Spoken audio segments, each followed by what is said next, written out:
Good morning, folks. I think I'll slowly get started here. My name is Guido. I live in Vermont on the shores of Lake Champlain, and I am really grateful to be here at the Soil and Nutrition Conference this year. I want to spend some time talking to you about what is the passion of my life, which is working with medicinal plants, and hopefully introduce you to some of my favorites. I'm going to group them into a few categories, which I think makes it a little easier to wrap my brain around the vastness of medicinal plants. And so the three categories I want to talk about, maybe we can call them four, but one is bitter plants, the other is aromatic plants, and the last one is what I call tonics, but there's some sour tonics like berries and tea, and some what I'm calling sweet tonics, even though that includes mushrooms, which aren't necessarily sweet, but are just such amazing allies that even as a plant guy and an herbalist, foraging in the forest and getting mushrooms is a big part of what we do. And there's so much research now on the medicinal qualities of mushrooms. I just wanted to share that a little bit with you all. So I want to introduce you to some of my favorite plants in those three categories, talk about why herbal medicine might be a cool thing, something to include in your gardens or farms if you haven't thought about doing so already, and then talk about a couple of things that relate to the practical aspects of herbal medicine. One is quality of plants, how to assess quality, how to get a handle on making sure that our starting material for our herbal preparations are the best, and then also some practical considerations around very simple medicine making techniques. You all probably know about tea making, or the concept is not too foreign. But what about using alcohol to extract medicinal plants and make a tincture or an alcohol-based extract? I'll give you a really brief overview and a little bit of a practical demo on how to do that. It's dirt cheap and really easy and makes an herbal preparation that captures the vibrancy and freshness of plants in their native growing environment in a really good way. And then I'd also like to play around with making a infused oil and topical salve preparation. Really just to show you all, again, how easy it is to do this, what an amazing, cheap, homemade, effective topical preparation for wounds and scrapes and burns you can make without having to, spend $40 at the store to get this like artisanal herbal thing. You can be your own herbal artisan, and it's really easy to do. So for those of you who have taken classes with me, and I do see that some of you are back for more, even after yesterday, but please interrupt me, raise your hand, ask your question in the moment. I don't know how much time we'll have for questions at the end, but if you interrupt me, we'll talk about it right then and there, and that's my favorite way to do things. So please don't be shy and just raise your hand, okay? That sound good? We get to be together for about 3.5 hours. I think I go till about 12:30, if that's correct. And so it probably is a good idea to have a break in the middle. So around 10:30 or so, I'll try to remember to get a break going. If I don't remember, raise your hand and remind me. That would be great, okay? So before I really get into anything, I just want to start by making a tincture really quick. It only takes 5 minutes. I'll come back and talk about it a little more, but I want to start it now so I get a chance to sit around for a couple of hours before we look at it and taste it and smell it. Okay? Does that sound good? Oh, yeah. Oh, thanks. You got the clicker for me. Yeah, somebody unplugged it. They were really super helpful. Perfect. Thank you. There you are. Yeah, man. So I've got two things here. This is certified organic grain. Well, no, it's actually from sugarcane. Certified organic sugarcane that's fair traded and fermented and distilled into pure ethanol. So this is 95% ethyl alcohol or ethanol. It's the same stuff that's in vodka, but it's just pure, like Everclear might be. The reason it can't be 100% is that alcohol is what's called deliquescent. It sucks moisture out of the air. If you ever put alcohol on your skin or like a hand sanitizer or rubbing alcohol, you know how drying it is? Just like crazy drying material. So alcohol is so drying that it actually takes moisture out of the air and stabilizes at about 95%. So that's about as strong as you can get it. Then here I have water. And really all I'm going to do is mix the alcohol and water together to make something that's about 150 proof. So 75% alcohol, 25% water. The reason I'm picking 70, yeah. You know, I would just say don't use municipal tap water because sometimes there's some chlorine and other residues in there. But spring water is good. Distilled water is good. Sometimes people have special kinds of water that have been sort of ionized or alkalized. Herbalists argue about this sometimes. Distilled water, I say, is more thirsty because there's nothing in it at all. So it's got a little more space for extracting some minerals from the plants. But honestly, I'll tell you, it's not like spring water has a lot of minerals and salt in it. I wouldn't use seawater, but spring water is fantastic. It totally works. So with alcohol, alcohol is really a fantastic solvent because it can draw out of the plant cells both constituents that dissolve in oil and also chemicals that don't dissolve in oil. So that makes it really versatile for extracting and preserving your herbal harvest. The higher you go on your alcohol percentage, the more sort of oily, resinous constituents are extracted. Anyone ever work with propolis? Bee glue or bee resin? That stuff is so sticky, right? You ever gotten it on things? It's like almost impossible to get rid of. It dissolves in pure alcohol, but about nothing else, okay? So the higher the amount of alcohol, the more towards the resin you can extract stuff. The plant that I want to make a tincture or extract of is holy basil, or tulsi. Anyone heard of this plant or familiar with it? It smells really nice, right? That smell comes from volatile oils that are stored in glandular trichomes on the surface of the leaf. People talk a lot about trichomes now because everyone has gotten very into cannabis, and cannabis has trichomes, but you know, many other plants have trichomes too.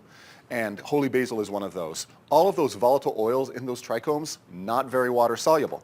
So that's why we use 150 proof or 75% alcohol for that preparation. If you want to make these at home, I think there's 3 basic strengths of alcohol that you should have. If you don't have all 3, 2 is fine. One is 75% alcohol, which is 150 proof, approximately. Bacardi 151 rum, for example. Or if you can get it, diluted Everclear, right? And Everclear or grain alcohol or pure ethanol is really versatile because you can dilute it to whatever percentage you want, like we're going to do today. 50% or 100 proof is the other strength. And then the last one, if you can get it, is something like 30 to 40% or 60 to 80 proof. And some vodkas or gins can be found at this percentage. Now, things like starches from roots, like if you're making a dandelion root tincture, they're going to do fine down here. Almost everything will do well here. If all you have is 100 proof vodka, that's great. Just use that. But if you've got a plant that's really aromatic, that has a lot of those volatile oils, you make a much brighter tincture and extract more of those volatiles with a higher percentage of alcohol. Does that make sense? Yeah. Is there any reason why you wouldn't use anything other than the 150? That's a good question. Is there any reason why we wouldn't use 150 for everything? And the reason is that some of the starches and polysaccharides, especially things like beta-glucans from mushrooms or oats or astragalus, they are what's called denatured or damaged by percentages of alcohol that are higher than about 60%. So if you're trying to make a tincture of astragalus for immune support or trying to extract mushrooms for their beta-glucan content and you go up to 150 proof, you run the risk of just damaging or really chemically burning those sugar chains that are immune active with the higher percentages of alcohol. Sorry, could you tell me what the third, you said beta-glucan, astragalus, and you mentioned the third. Astragalus medicinal mushrooms. Was there a third one that needed to be in the lower alcohol content? I mean, anything that's got a lot of mucilage or slime or starch in it. Marshmallow root, slippery elm bark. I think I did actually mention, I said dandelion. I would put dandelion down here, but you could extract a dandelion up here. It wouldn't be a total loss. It's those immune active polysaccharides that you're trying to preserve. Oats, milky oat tops, for example, right, which also contain beta-glucan and some immune active polysaccharides. So we're going to go with this right now because Tulsi is aromatic, doesn't have any starches in it. super loaded with those oily volatiles, and that's going to give us our brightest, most zingy tincture and capture all of those volatile oils. People also ask me about fresh herbs versus dry herbs when we're making tinctures. And one of the things, if you have dry herbs, you can make tea.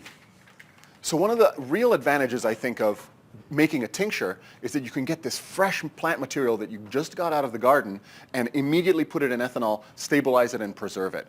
And this is unique, right? There's this somewhat magical plant called wormwood, Artemisia absinthium, which is the starting material for making absinthe. And it's loaded with this volatile called thujone in its glandular trichomes. And thujone has a checkered history, right?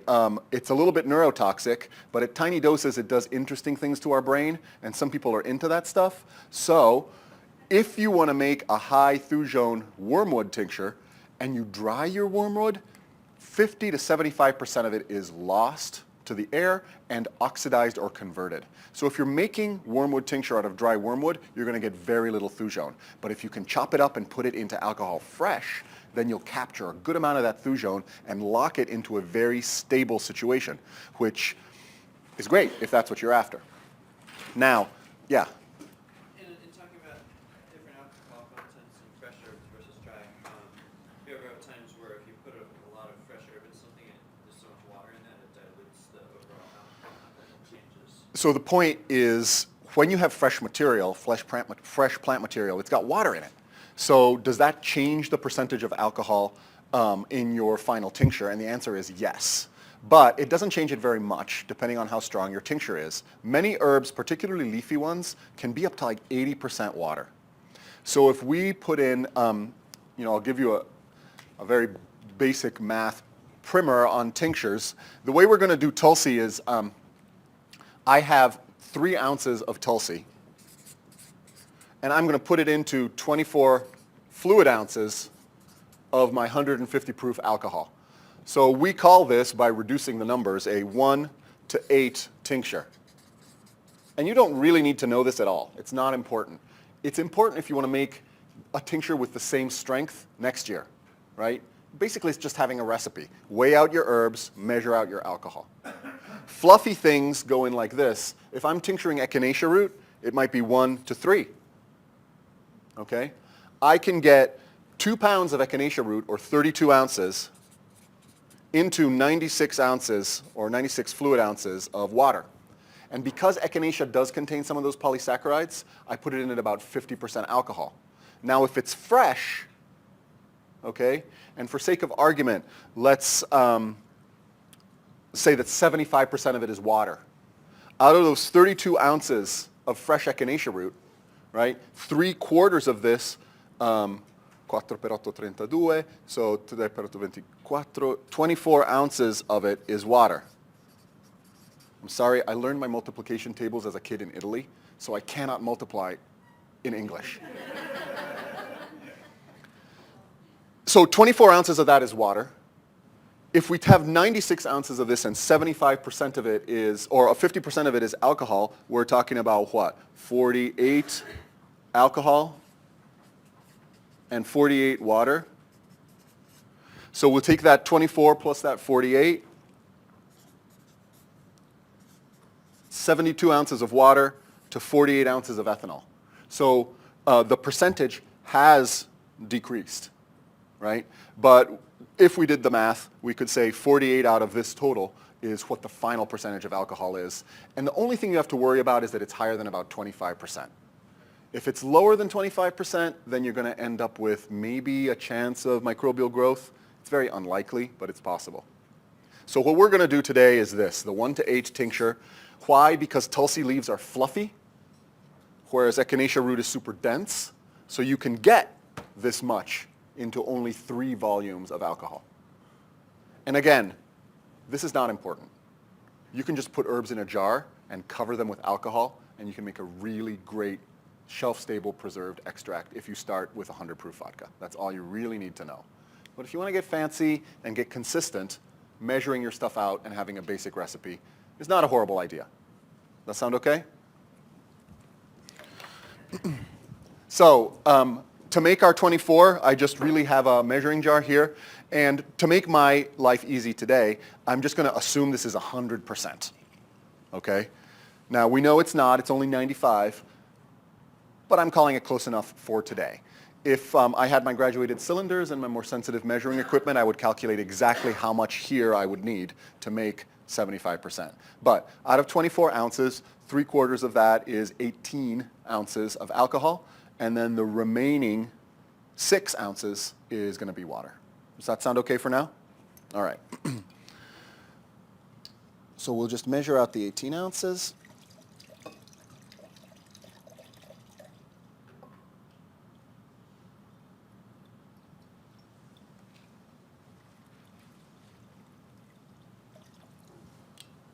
And then fill it up to 24 with this. Now, if we were following good manufacturing practice, you know what? I'm just going to do that. I'm going to take the alcohol and I'm going to put it in this jar right now. We've measured out the 18. And then 6 ounces of water is going to get added to that to bring us up to 24. And you might say, how do you know that 24 ounces of alcohol is going to fit into this 3 ounces of Tulsi in this quart-sized mason jar? Just because I've done it a couple of times before. But really, you might have to play around a little bit. I'll tell you, 32 ounces of alcohol will not fit into a 32-ounce jar if you've got a bunch of herbs in it as well. Does that make sense? Okay. So the reason, can anyone tell me the reason why I poured the alcohol into this jar rather than just pouring the water right on top of it? Correct. It's in case you have human error and you overpour your water. If you're really trying to be stringent about your alcohol percentage, you'd have to throw that whole thing out. So this prevents that human error. You measure out each ingredient individually, then you go through the blending process. Does that make sense? I'll tell you a little story. I already did that. I'll tell you a little story about some of the early days of research and development at Urban Moonshine. We would do, which is an extract company that I've been working with for about 10 years. We make bitters and tonics. We would steep big batches of extract in beer pony kegs, stainless steel pony kegs. And the reason we chose stainless steel is we didn't want to use plastic. And they don't make like 25-gallon glass jars that are very cheap, right? They make gallon-sized ones, which is how we started. But once we wanted to scale up, we started using pony kegs. And so Colleen, my colleague and production manager at the time, was doing some research and development batches of astragalus root tincture. And when she came to open the top of the pony keg, right, there's that sort of thing that you can pull up and then the lid that you lift. And when she removed the metal safeties, the lid shot up into the air and this astragalus root started like bubbling out, okay? So she called me and was like, what the heck is going on here? And we looked and you know, the 50% alcohol was put on that astragalus root just per my recipe, and we just couldn't figure out what had happened until I was like, okay, you just got to talk me through the process step by step. What did you do to make this tincture? So she cleaned out and sanitized the keg, dried the keg, added the dry astragalus root to the keg, added water to the keg, added alcohol to the keg, sealed it up, and let it sit. Anyone know the density of this stuff right here, the ethanol? What's the density of pure ethanol at room temperature? More than water or less than water? It's less dense than water. It's 0.789 grams per milliliter. Water is 1 gram per milliliter. So let's think about that process. We put the roots in the keg, we put the water in the keg, we put the alcohol in the keg. It's all like packed in there tight. It's going to sit there for a month. Alcohol is lighter than water.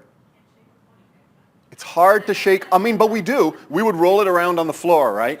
But it's packed in so tight that the water, having been added by itself, sat at the bottom where just a little bit of astragalus root, which is super starchy and sweet, started fermenting.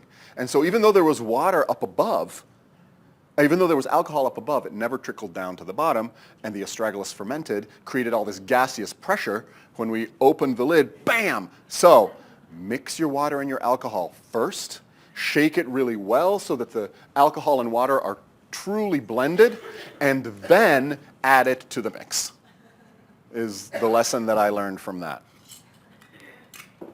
Also, don't make any assumptions in process control. Go through all the details. Really check it out. So now that we've blended about 24 ounces of menstruum, 3/4 of a quart. This Tulsi in here is late season holy basil from my garden. I harvested this probably about a week and a half ago, which is really bizarre for Vermont that on like November 1st or Halloween you can harvest an annual plant and it's still green, flowering, smells delicious. We've since gotten, almost a foot of snow, so that's a little more normal. But it's late season, so it's not the ideal time to harvest the Tulsi, but it's still really, really good.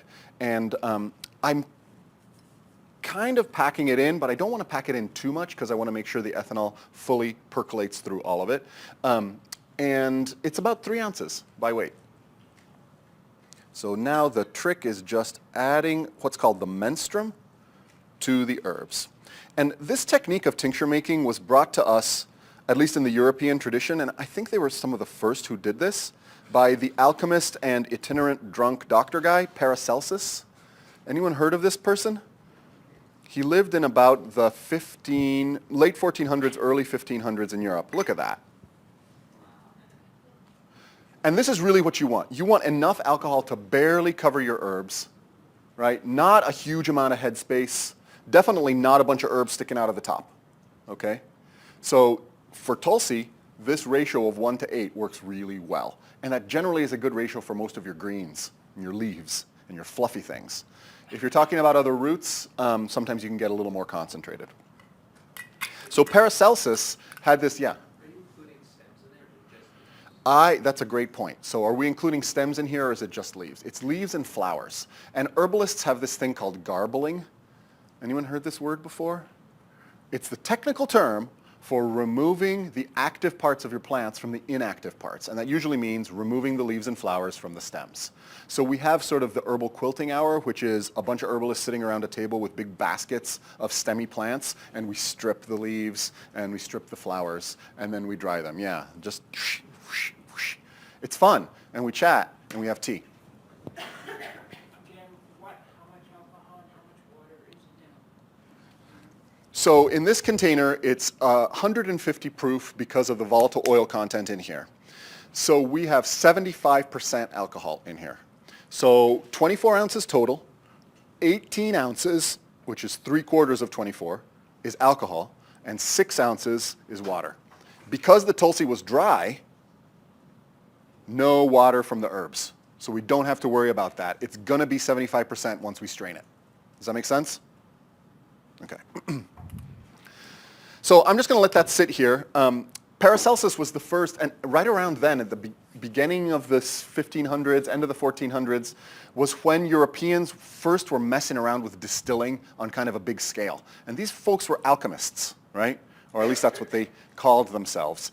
It was really the beginning of chemistry, though, because Paracelsus told us that from a plant, people, recognized that plants had quote-unquote virtues or abilities to help folks, but they really didn't know what it was about the plant, whether it was a spirit that lived in it that came out when you drank the tea or something else. Paracelsus had lived, his dad was a miner and smelter of ore.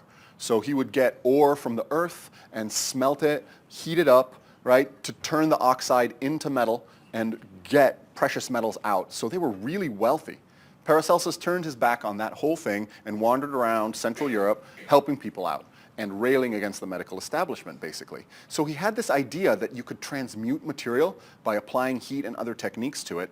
And he came up with this thought that there's something in the plant, he didn't call it a chemical, a substance or some substances that could be extracted and concentrated. And this was the first time people ever thought about this.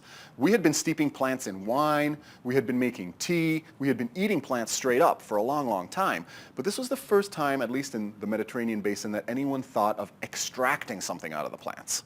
And they also had just found out that if you take wine and you send it through this thing called a still, this like amazing watery stuff that burns comes out the other end. And water that burns was very magical, right? Water that you could light on fire, this blew everybody's mind. Paracelsus called it the living mercury. And so he would make these beers out of medicinal plants and distill them into alcohol, and he would call that the spirit of the plant. And we still call it spirit to this day, right? The distilled essence. And then he would use that spirit to make tinctures. Sometimes the water was collected from the leaves of this plant called lady's mantle by his apprentices. They would go out in the morning to gather dew from lady's mantle, like these little cup-like leaves that cup water, and just collect drops and drops and drops until they had enough to make Paracelsus's tincture. And they had to do it at the right phase of the moon, at the right time of day. Anyway, crazy stuff. We don't really do that anymore today, unless we want to. And the beauty of engaging with those sort of lunar cycles and personal sort of engagement with something like a lady's mantle leaf is that it really brings you into intimate contact with the medicine you're making, which is something herbalists can do and something physicians can't do. And I feel really bad for them because I have this really intimate understanding of all the material that I recommend for my clients, how it grows, what it smells like when it's alive, what it tastes like, how to process it, how to encourage it. These are my allies and my friends, as opposed to drugs or medicines that you would get from a pharmacy. So Paracelsus identified sort of three main things from plants that might be useful. One is the spirit. The second is essential oils. And people had been steam distilling essential oils out of plants for a little bit of time, right? You put the plant material in here, you put water underneath, you light it on fire, and the steam goes through the basket with all the plants, and on the other side you recover this water-oil mix, which you can then let settle out. The oil rises to the top, you collect the oil. And so he would add this oil into the tincture to make it even more zingy, even more strong, right? And then he'd take all the plant material that he used of that specific herb and burn it down in a blast furnace to this white ash. And of course, what do you recover from that white ash? All the mineral content of the plants. And so all that mineral content was reintroduced to the tincture as well. And these were called spagyric or alchemical extracts. They were thought to be able to catalyze incredible change in people's health and people's lives. And in fact, they did. And he wandered around and would give drops of this to everybody and really improved their health. But he was a drunk, he was a rabble-rouser, and so he had to wander from town to town, getting kicked out over and over and over again. His disciples carried on his legacy, and so to this day, people call Paracelsus the founder of modern chemistry, because he was one of the first in the European tradition to come up with this idea that it's not just the plant itself, but it's stuff that's in it that's doing the work. Now, chemists have taken that, I think, to an absurd place. And the reason we did that is that in right around the beginning of the 1800s, this German guy, Sertuner, found this stuff inside the opium poppy that everyone had been using. And he's like, this stuff makes you sleepy. I'm going to call it morphine. And once he found crystalline morphine, forget about it. That was the first isolate from a plant that we had ever used. And once we discovered that we could do that, people started extracting alkaloids from all the plants that they could find. And it really kicked off this era of drug discovery. But it's taken a little bit too far, right? Because a lot of plants have one single constituent pulled out of them to the detriment of all the others. And as herbalists, we recognize that there's this strange synergy that happens when you take all of the plant's constituents into your body, right? And we see this, for example, in what happened with morphine. Opium, yes, it's addictive. But one of the things that happens when you start taking a lot of opium is it puts you to sleep, and you have a hard time taking more. It's also super bitter and intense to take orally, and it's difficult to overdose on it if you smoke. Not so with morphine, right? And so people started injecting morphine instead of taking it orally, and it was used for all manner of mental health issues in ways that I don't think are super appropriate, until like by the end of the 18th century, we had many, many morphine addicts. Fortunately, the pharmaceutical companies quickly discovered an antidote to morphine addiction, which they made by modifying the morphine alkaloid and then turning it into this stuff called heroin. And that stuff works great to get people off morphine. Anyway, long story short, Paracelsus didn't just say remove material. He also said put it back together. So after he extracted the essential oil, after he made the tincture, after he extracted the mineral salts, he put that all back together into the extract so that all parts of the plant were equally represented. His motto was solve et coagula, dissolve and then recombine. The chemists of the 19th and 20th century stuck with the dissolve part, but they never did the recombine part. And I think we've lost some of the plant chemistry as a result to our detriment. So we're not going to do that. We're just straight up steeping the holy basil in alcohol. We're going to let it sit and then a little before lunchtime, we're all going to get a chance to sample a little bit of it. Okay? Yeah? Is it possible, is there someone here who can check your mic in order to? Oh, the mic is not on. So I'm happy to turn it on if that helps a little bit. Does that help? Okay. Sorry about that. Is your recording mic on? My recording mic, I believe, is on. That's a whole different setup. Was this dried Tulsi or was it fresh? The question was, is it dry or fresh Tulsi? It was dry Tulsi. Okay. And you If c- it was fresh, how would you change that? If it were fresh, I would consider increasing the alcohol just a little bit to account for the water weight. And you can do the chemical calculations for that. Tulsi is like 85 to 90% water when it's fresh. The problem is that, particularly with these aromatic plants, you have a hard time packing 3 ounces of fresh Tulsi into a jar because it's full of water.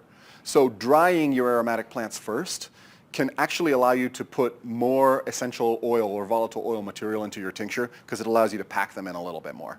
But if you dry them like for a couple of days and then immediately tincture them. Don't let them sit around for 6 months before extracting them if you can, if you have the luxury of doing that.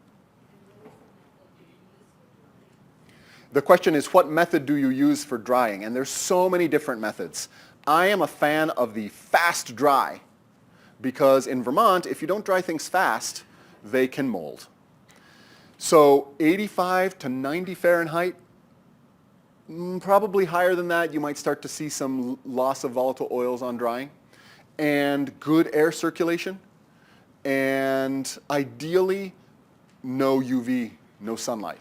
Now that said, if sunlight lets you dry things in half a day, people do hoop houses that have screens on them that they dry their herbs in, and the sun gets it up to like 90 degrees, and there's good air circulation through the open gables of these low hoop houses, right? And you dry your material like that, and you only get a tiny bit of UV damage. But if you have the luxury of some drying screens, which you can make with muslin and 1x3s, right, and put them on a shelf, you can lay your herbs there, have a fan underneath, have a dehumidifier if necessary, right?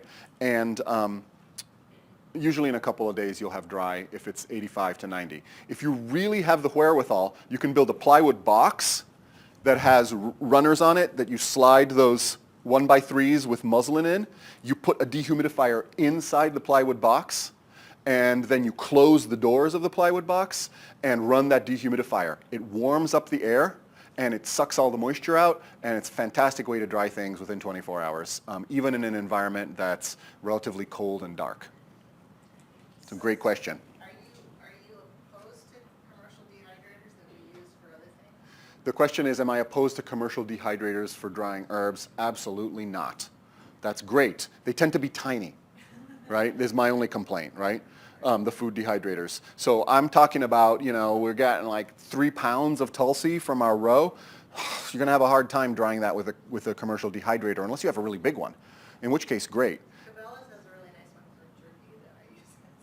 So it's like this tall, but you get it Great. in it, but it's got like 20 shelves in it. Yeah, I mean, just find the method that works for you for the size and scale of your herbal harvest. But building a plywood box with some screens and a dehumidifier is what I've used, and it's cheap and it works great.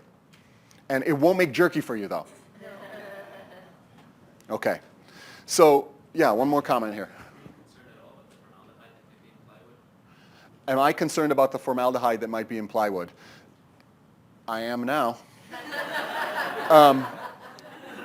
Generally speaking, because they use all this like glue and stuff, I could totally see what you're talking about. The plywood that I've had or that I built my dehydrator out of, been sitting around for a really long time. So I feel like it's probably done its off-gassing, but I'll keep that in mind in the future. I think that's a really good point. Another quick question.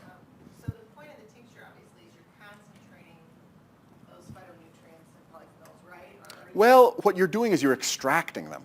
So the ethanol penetrates through the cell wall of the plant much more effectively even than water does.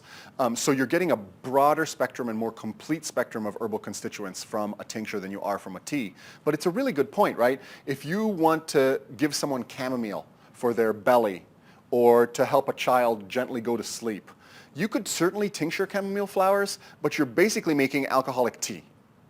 right? So if you dry your chamomile and give a cup of tea, you're going to give a greater volume of herbal constituents without any alcohol and the benefit of the warm tea. So tinctures are useful because they're super portable.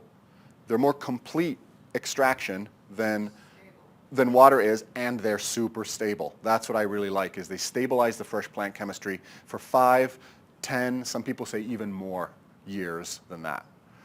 But that's one of the biggest advantages. But honestly, if you have an herb like chamomile that's usually given in tea, tincturing it, it's fine if you want to stabilize it, but you could just dry your chamomile. They'll be good all winter long and make cups of tea from it. You get more of that chemistry into your body that way. So in terms of the rest of the conversation this morning, we talked about this a little. I want to talk a little bit about herbal medicine in general and why it's different from what we normally think of as drug-based medicine.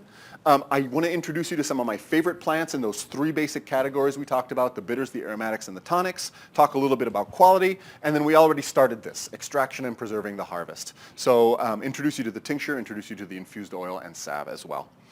I want to just take a moment before I get into the material to just say, acknowledge where we are in the world and in our geography. This is an old map of Southbridge, and I like it because it kind of strips away a lot of the human stuff that you see in aerial photos of today, and gives you the bones of the land and the river that we are right next to here.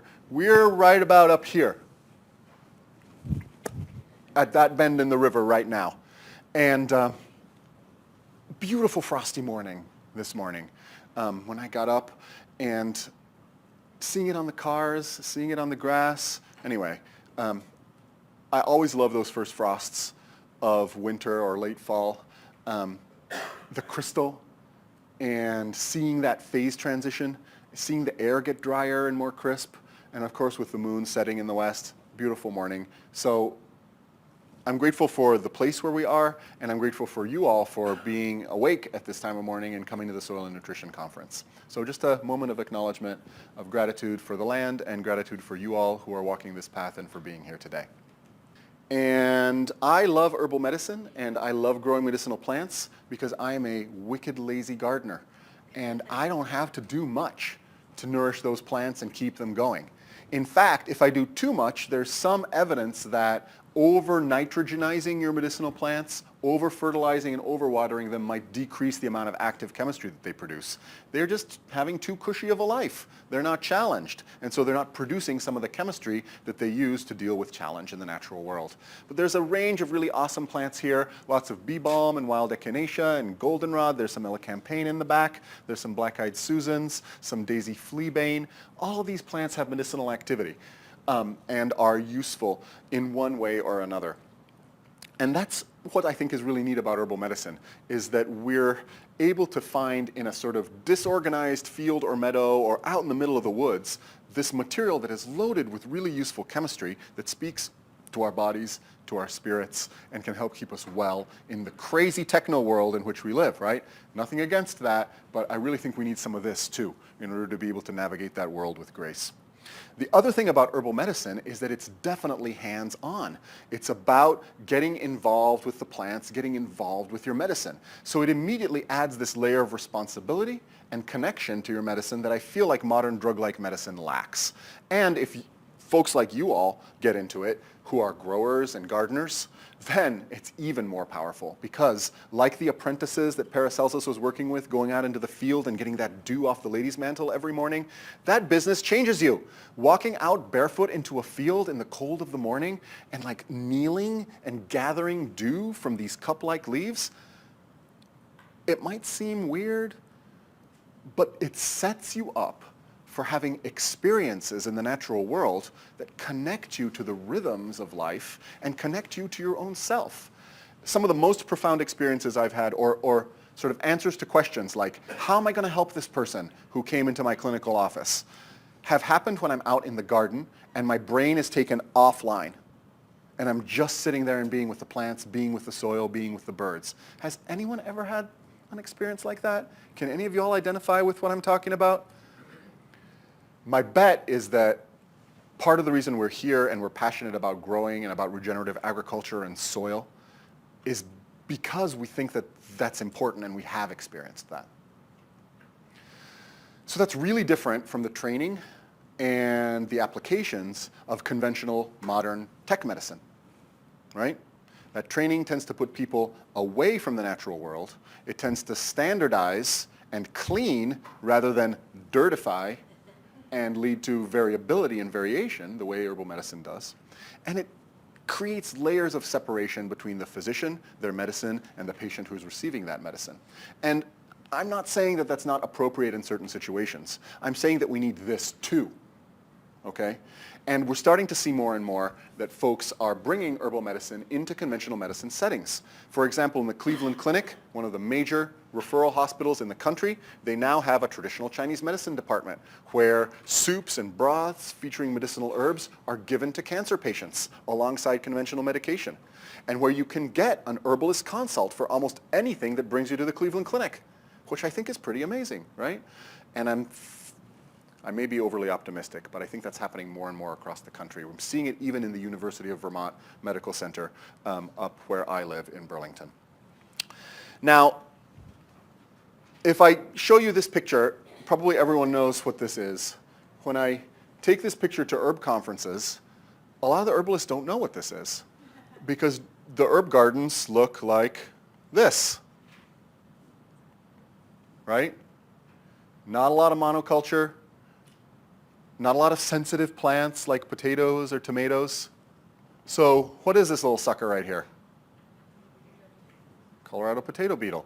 Not a friend. I started working in Vermont in '96 on an organic farm called the LePage Farm with this great farmer, Alan LePage, who's so brilliant, taught me so much about gardening and cultivation and really launched me into growing medicinal plants. He's not a fan of these. We would go out and squish these suckers, right? And he had this whole thing where after squishing them, he would make us put them into a jar with a spray top and spray potato beetle juice onto the plants to, I think, deter more. Other folks have done this too? Wow. Okay. It's like homeopathic pesticides almost. But if you find potato beetles in your garden, what is, other than like grinding them up and spraying them on the plants, what's your like long-term solution for this? Bolster the health of the plants until they can resist the potato beetles. Bolster the health of the plants until they can resist the potato beetles. And how do we do that? Nurturing your soil biology. Nurturing your soil biology, supporting the plants themselves, making sure that the plants that you're growing are appropriate varietals for your growing environment, right? When and if you can, or plants that have a little bit of experience with the type of environment in which you live. Any other ideas? Diversify your garden so there isn't a monoculture. Maybe talk about some sink plants like that can collect aphids or potato beetles so that they go there instead of on your crops. Was there another comment? Tomato stakes between my eggplants so the birds have something to perch on. Encouraging birds to come into your garden by putting stakes between the tomato plants so that birds can come and do that work of picking off the potato beetles. Basically like creating an ecological support structure, whether it's from the soil or from beneficial allies like birds or from diversity, right? You all are recreating natural environments. I didn't hear anyone say spray with pesticide. What's up with y'all? I guess I'm at the wrong conference, yeah. Potato beetles have a lot of pesticide resistance too, which makes sense, right? Because what does nature do when you apply a concentrated chemical on it? It adapts. It adapts. And this is the exact same story that you see if someone were to present in the hospital with an infection. Let's say someone has an abscess, right? I learned sort of a lot of my clinical herbal training at this gathering of hippies called the Rainbow Gatherings. I don't know if anyone's ever heard of these, but it's this traveling group of folks who go all around the country and live in the woods. I now have real qualms about the way the forests are treated at Rainbow Gatherings, and I don't know if that's really being addressed or not, but it was very sad to see what the National Forest had to endure when 20,000 people came into the National Forest for 2 weeks. Anyway, but I ran first aid tents there and learned a lot about herbal medicine in that context. And what I saw is that people out in the woods don't take care of their feet. And they get things in their feet and they ignore them. And then they show up at my first aid tent with these big fat abscesses on their feet where there's an active infection. Now, if you present there, right, with that going on, the solution for that is an antibiotic, right? But that's like saying, let's put a pesticide on here. And I know that in an acute situation where you have an abscess that's maybe causing blood poisoning and streaking up the limb, you need something aggressive like an antibiotic. But imagine now a different situation where we have a child presenting to the pediatrician with recurrent ear infections. Okay? Now the American Academy of Pediatrics have come around to say, hey, giving this kid antibiotics all the time is probably not the best idea for a range of different reasons, including antibiotic resistance by the bacteria, just like pesticide resistance by the beetle, and destruction of the gut flora of that child and immunologic disturbance in the long term for that child. Better than to just send them home and let them wait it out, ear infection-wise. I, as an herbalist, say, no. How about, especially if they're recurrent, bolstering the health of that child's soil, or the equivalent thereof, bolstering the health of that child's immune system, trying to make it so that they have simple but not antibiotic-based techniques like a mullein ear oil that they can put 1 or 2 drops of in their ear that helps retard viral or bacterial infections in their ear and also soothes pain, right? So there's all these alternatives that herbal medicine provides that are very similar to the strategies you all talked about when dealing with the ecological system of a garden. So we talk about human beings as being ecological systems too, and we use the same principles of regenerative agriculture in terms of regenerating health in humans. And that's what I really think makes herbal medicine different, and why I think herbal medicine is a great match for the work that we do in our gardens and in our soils and on our farms. And it blows my mind, and has always blown my mind, to talk to organic gardeners and growers in Vermont who use conventional tech medicine only for their children's health. I'm like, is there a disconnect here? And then there's folks in Vermont who use organic and regenerative agriculture techniques, but then go to the co-op and buy pills of herbs in plastic jars, even though they've got these amazing gardens. There's a disconnect there too. It's this thing that we call like domain blindness, right? We're like stuck in what we know, and we don't see that the principles in one domain can also apply in other domains. So that's what I'm trying to talk about here. You all know what herbal medicine is. You know exactly what it is. It's the same thing that regenerative agriculture is, just applied to the human system rather than to the garden or to the farm. And instead of talking about mineral content and microbial balance of soil, we're talking about mineral and phytonutrient content in humans and microbial balance in humans. And herbal medicine knows a lot of techniques about how to help that happen. So, our roots are global. There is no indigenous culture that does not use medicinal plants for health and wellness as their primary system of medicine. Even right now, the WHO says that for 75% of the humans on this planet, herbal medicine is the only medicine because they don't have access to modern tech medicine the way we do. So herbal medicine isn't just historical. It isn't just something we need to revive. It's something that's very alive and well in the world today, and in fact, it's keeping people healthy who have low access or poor access to conventional healthcare resources, the way we do here in our very privileged Western culture. Does that make sense? So just some examples.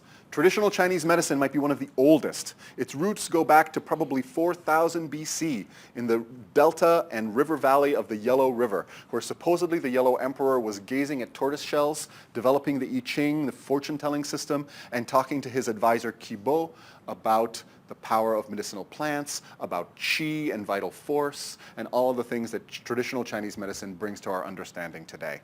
A range of amazing plants, including astragalus and the medicinal mushrooms, danshen, cotinopsis, etc., that come to my herbal clinic from the roots of traditional Chinese medicine. Almost as old, and some might say older, is the Ayurvedic tradition from the Indian subcontinent. The Vedas were written, again, 3,500 years, maybe 4,000 years before the Common Era. Like, we're talking 5,000 to 6,000 years ago. And there are these incredible poems about the breath of fire going over this black sea and black sky, creating the world, and talking about how soma, this incredible drug that reconnects us to spirit, which some people say is the fly agaric mushroom, some people say is the ephedra plant, was used in these rituals of reconnection to nature. The Ayurvedic tradition, which literally means the science or knowledge of life, talked about constitutions of people and herbs that could be used to impact those constitutions. Herbs like turmeric or tulsi come to us from the Ayurvedic tradition and its incredible richness. We have umami medicine and the Persian Arabic tradition. These folks are brilliant. In fact, some of the best medicine during the Dark Ages of Europe, 1100, 1200, came from Persia. Not only did they invent algebra, number zero, and important concepts in mathematics, but they invented pulse diagnosis. They invented a lot of the alchemy principles that we use and still underpin chemistry and distillation and extraction today. Paracelsus owes a great debt to Persian and Arabic medicine. This physician, Ibn Sina, which is transliterated into Latin as Avicenna, encoded a lot of this wisdom in this book called The Canon of Medicine, which talks about diagnosis, medicine, and is the first known recorded description of the clinical trial. Ibn Sina had this great idea, which was like, well, if we think something might work, why don't we test it and compare it to something we know doesn't work and see if there's different outcomes? What a thought. No one had done that before. The rational basis for applying therapeutic substances was going back and reading Aristotle and Plato and making sure that everything lined up with its correspondences. That was it. A great amount of rational thinking got injected into our system of medicine through the Persian and Arabic systems in the 1200s in Europe. We've got an incredible and diverse, rich tradition from the African continent. And African continent is somewhat misleading. There's so many different bioregions and ecosystems in Africa. It doesn't do the continent service to treat it as a single monolithic entity. So we talk about the part of Africa that's above the Sahara really being more similar in its medical tradition to Italy and Greece and the Mediterranean basin, right? Tunisia, Egypt, Algeria, Morocco. And then we talk about sub-Saharan Africa. And we divide that into East African traditions, like the ones found in Tanzania, for example, and West African traditions in Ghana and the Congo and the rainforest. Very different plants. And then by the time we get a little bit further south, in South Africa, we switch back to a Mediterranean-style climate almost, and the plants totally change too. Each one of these regions has a rich and varied tradition, some of which was brought to this continent via the African diaspora through the Caribbean, for example. Then, of course, we have a traditional European and Mediterranean basin. I'm not even going to talk about that. Then we have our indigenous North, Central, and South American herbal medicine systems, which also are incredibly rich and bring us things like cacao, chocolate, an amazing medicinal plant that comes from this amazing magical place in the jungles of Central and South America. In what we call Oceania, or Australia and New Zealand, we also have an incredible rooted traditional medicine system that is just really barely beginning to be uncovered, discovered, and brought into the world. And finally, in this country, we have a couple of interesting new techniques of herbal medicine that blossomed in the 1800s, when really it was kind of the Wild West, right? This is the snake oil salesman time. And really, there were a lot of snake oil salesmen. But there also were some really brilliant herbalists and physicians who used medicinal plants. The eclectic physicians borrowed, or some might say appropriated, a lot of the indigenous North American medicinal plants like echinacea, for example, and brought them into their practice with really good effect, but with very little acknowledgement of the traditions that had brought those plants into their practice from which they benefited. Now we know that echinacea, golden seal, American ginseng, these treasures of indigenous First Nation folks in this continent really are incredible blessings for us, but we really have to acknowledge that whenever we use those plants, we owe a great debt of gratitude to the folks who pioneered their use and figured out how to use them safely. Then the physiomedicalists. This was a really interesting system. Has anyone heard of Samuel Thompson? People call him the Pucum and Purgum herbalist. And that's literally what he did. If you went to Sam Thompson's clinic, the first thing he would do is give you a ton of lobelia, which is an herb that is a strong emetic, and make you vomit. Then he would give you laxatives. Right? And after that was all done, he'd feed you a ton of cayenne. And the idea was, get it out, and then feed the fire. And this was a very rugged and intense system of herbal medicine, but it suited frontier folk in the 1800s really well. Right? And what it was not what the regular physicians were doing. What were the regular physicians doing? mercury, opium and morphine, and a range of other questionable therapies that in many cases actually left people sicker than when they first came to see the doctor. I will tell you, especially in a situation where people are eating whole plants and whole foods, 1800s US, letting the body just do its thing is the first and best strategy if you have a problem. Seriously. In many, many cases, diseases are self-limiting or they take care of themselves. If a kid has a fever, I know that the urge to intervene is very strong, but many times the intervention does more harm than good. Even today, though back then it definitely did. Kid had a fever, they'd go into the doctor, they'd get a little mercury to deal with the infection, and they'd get some opium to make sure they didn't cough too much. Oh boy. So anyway, even if you went to Sam Thompson, just the simple fact that he wasn't giving you mercury and opium was a leg up in terms of your health and well-being. But there might actually have been some therapeutic support to encouraging flow with things like laxatives and purgatives and warming up the circulation, making blood move around, okay? So that really takes me to some of the unifying principles of herbal medicine. We're about good flow, for sure. Our physiologic processes need to be moving efficiently and effectively with good flow. And that's what Thompson was trying to do by making the blood move around more by giving people a bunch of cayenne, another plant that comes to us from Central and South American indigenous herbalism. But we really need to make sure that we've got good inputs as well, right? What do we talk about when we're making herbal tincture? Your herbal tincture is only as good as your starting material.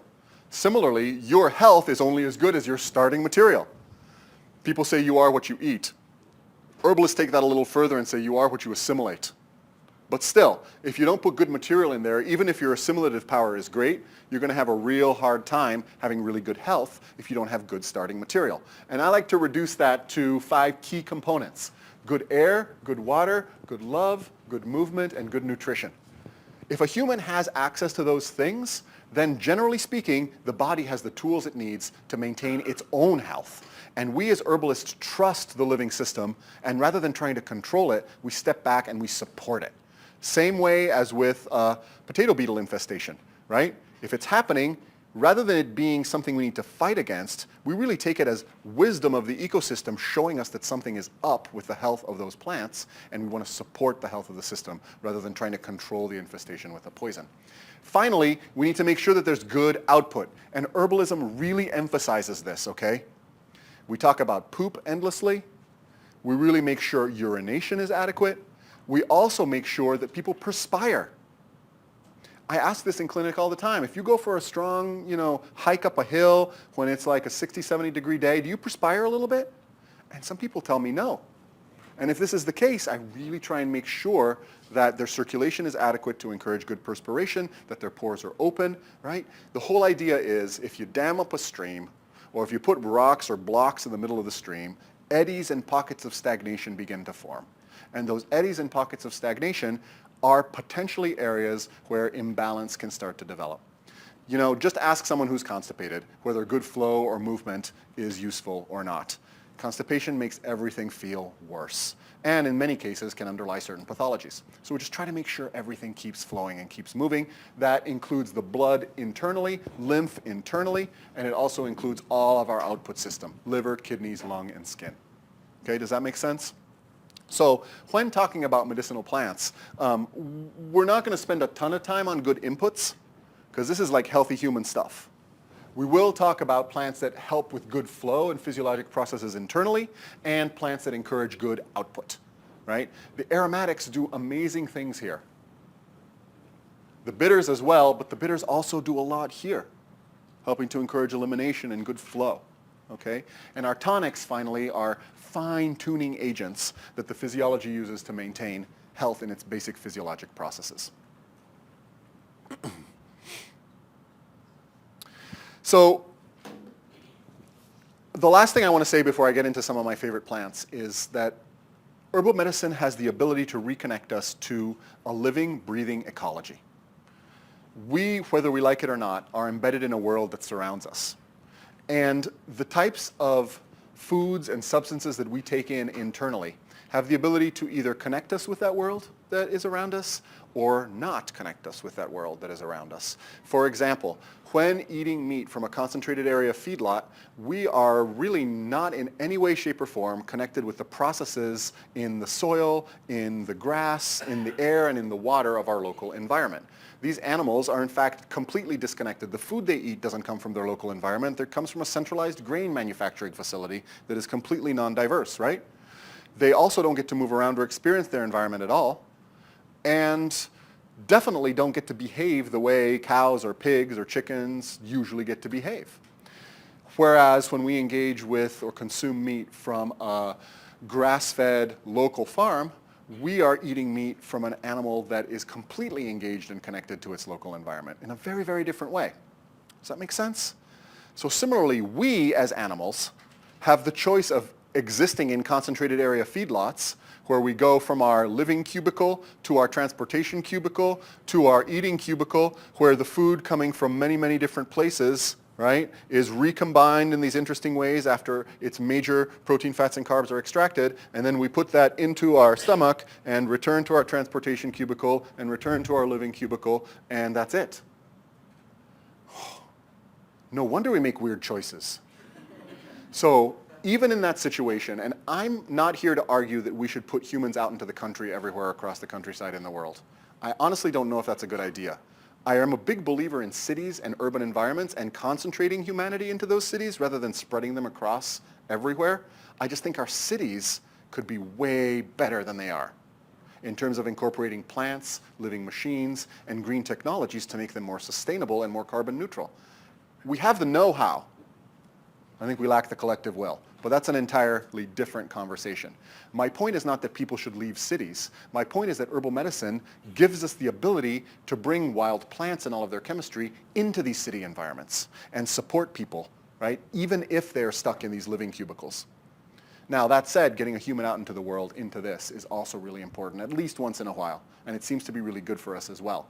But if all you do is you have a window box with some lemon balm, and you get your fingers into that dirt and you smell it once in a while, that's amazing. And that's really good medicine. And there's evidence that even that helps with health and disease in human beings. Any questions or comments on some of this stuff about herbal medicine or what it is and what makes it different? Yeah. Go ahead. So this is a somewhat fanciful artistic rendition of flow and vibration in nature as seen in a conifer forest. It could also be interpreted as what's called the wood wide web, the network of mycelial interactions that connect all of the botanical parts of a forest and spread things like nutrients and glucose and information between all of those components.